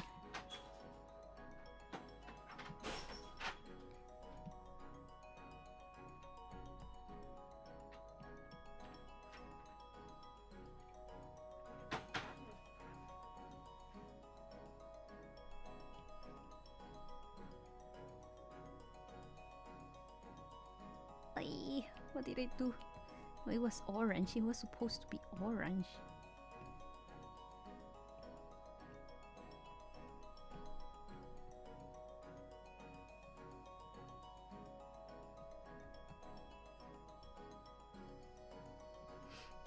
I don't know if you can tell, but I can draw Petra from memory. I've drawn her so much, I don't need a reference sheet.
Wait. This is going to be the body.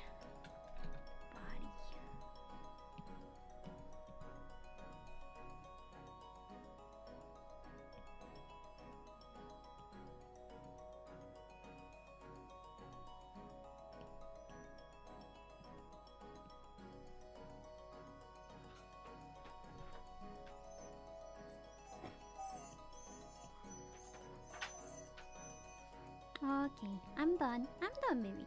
I'm done.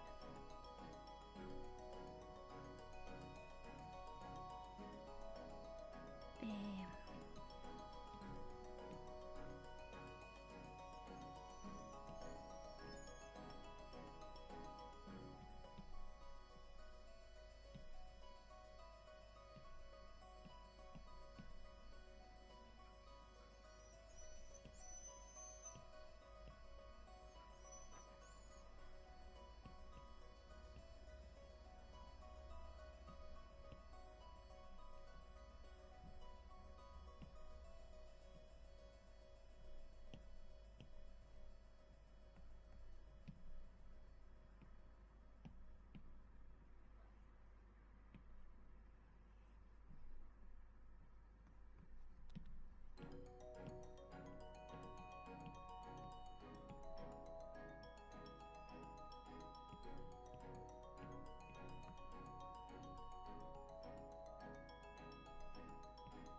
yep.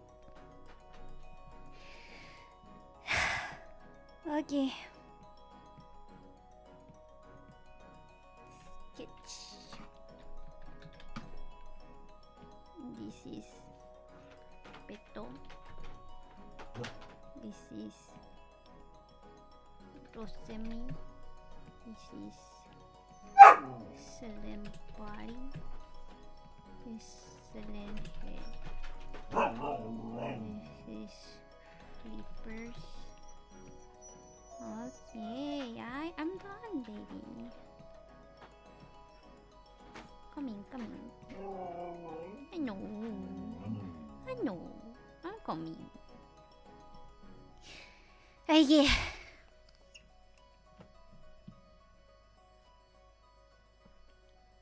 Took me too long to realize what the image was. Yeah. I wish I could have drawn Rosemi, but no time. Gonna finish it off stream.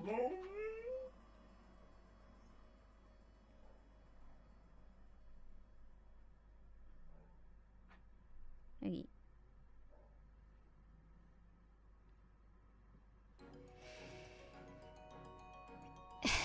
Never forget to save just in case. I have one I have been saving, and second I have autosave, so you cannot see, but it shows on top. Well, you can see it says saving and then save on top of the screen sometimes. But yeah, I've been saving, like every time I stop coloring in a layer, I'll save.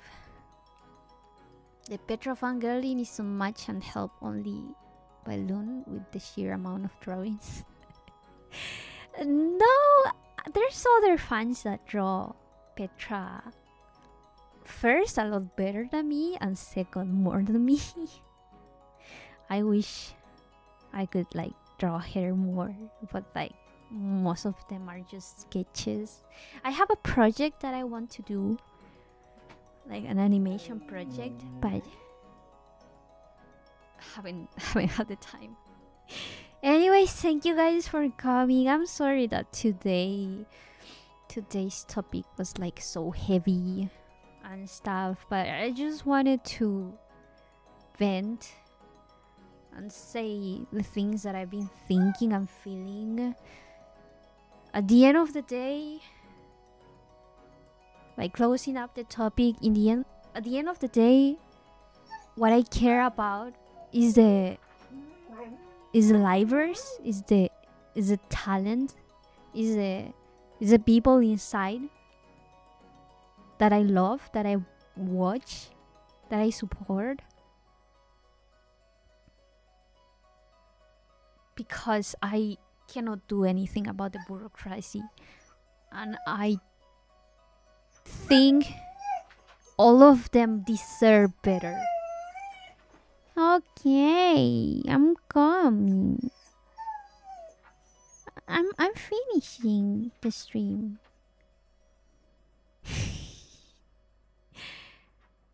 Everybody deserves better. Niji-san, G-Libers deserve better. Ian deserve better. But we don't gain anything by harassing them and asking them to do something, but because they cannot do something about it. Except if like everybody in the end does like a walk out, which potentially would lead them to lose their jobs. And I know it's selfish, but I want the people that I love and admire to be here for a long time. Nobody wants their oshi to graduate or be terminated. And of course, we all want them to have better opportunities if they want them. But the thing is that not everybody has that ambition. Some people just want to stream with their friends, and that should also be okay. So I'll still be supporting the people that I love, despite of all.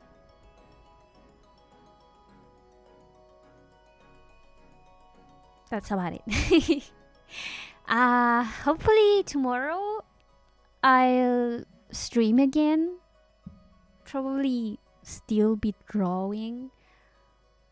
I may do a singing stream Saturday or Friday, because I feel like venting when singing.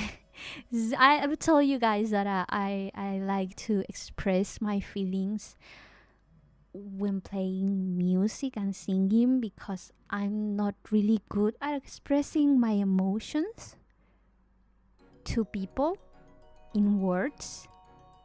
Like, I'm a very sensitive and emotional person, but I'm not good at showing it to people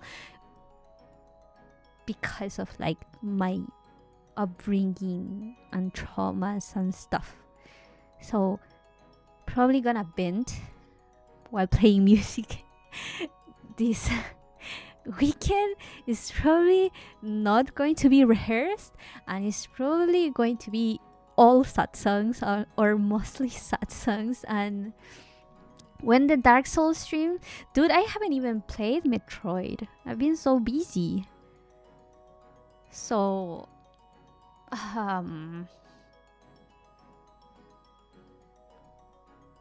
I still have like a ASMR stream that I want to do. I don't know if I'll do it this week.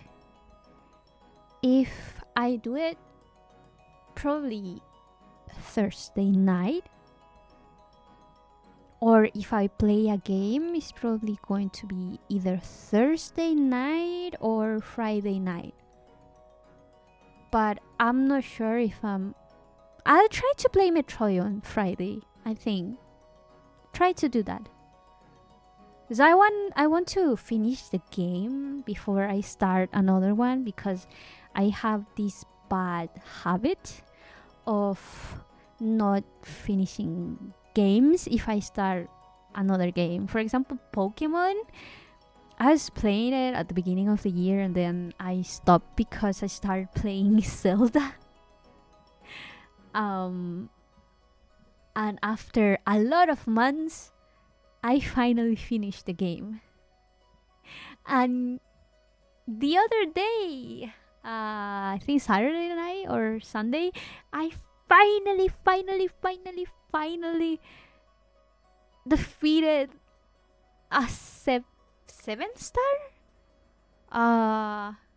Terra raid, which was the Ice Terra raid Empoleon. I finished it, and I was the one that carried, but it was also thanks to my team, because I had to survive.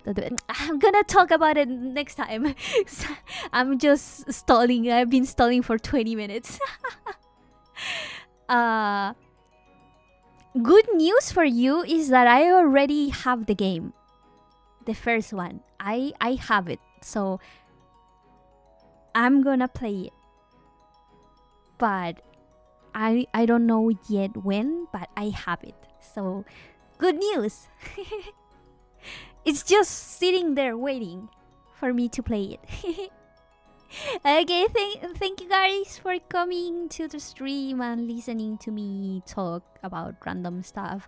I hope nobody misinterprets my words as me blaming Selene and saying it's her own fault and stuff.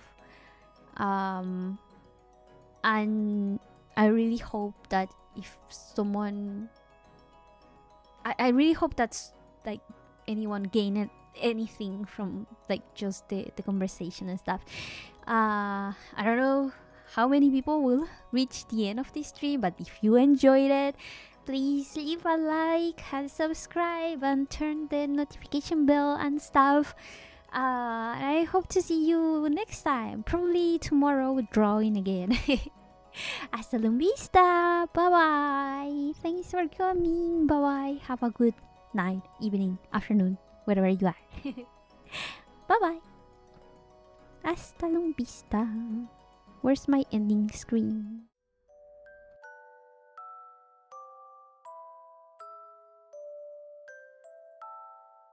Oh yeah, is anyone streaming on you? Shit. Is anyone streaming on YouTube? Wait. So that I can raid?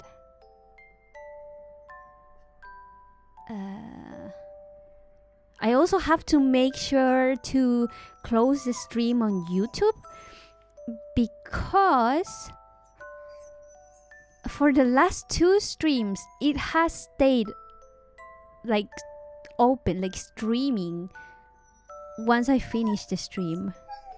Yeah, I'm coming. I'm finishing the stream, baby.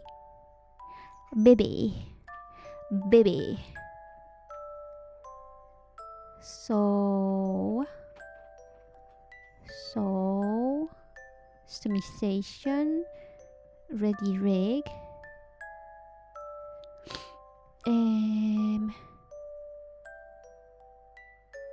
Okay, Maria is up, Dan is up.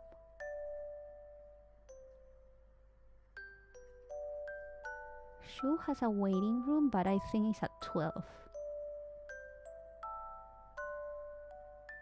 Let's go to Maria. Yeah, let's go to Maria.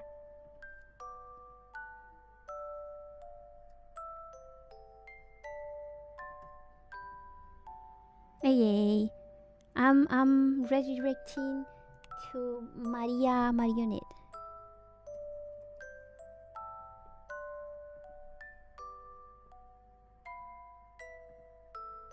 Bye bye guys.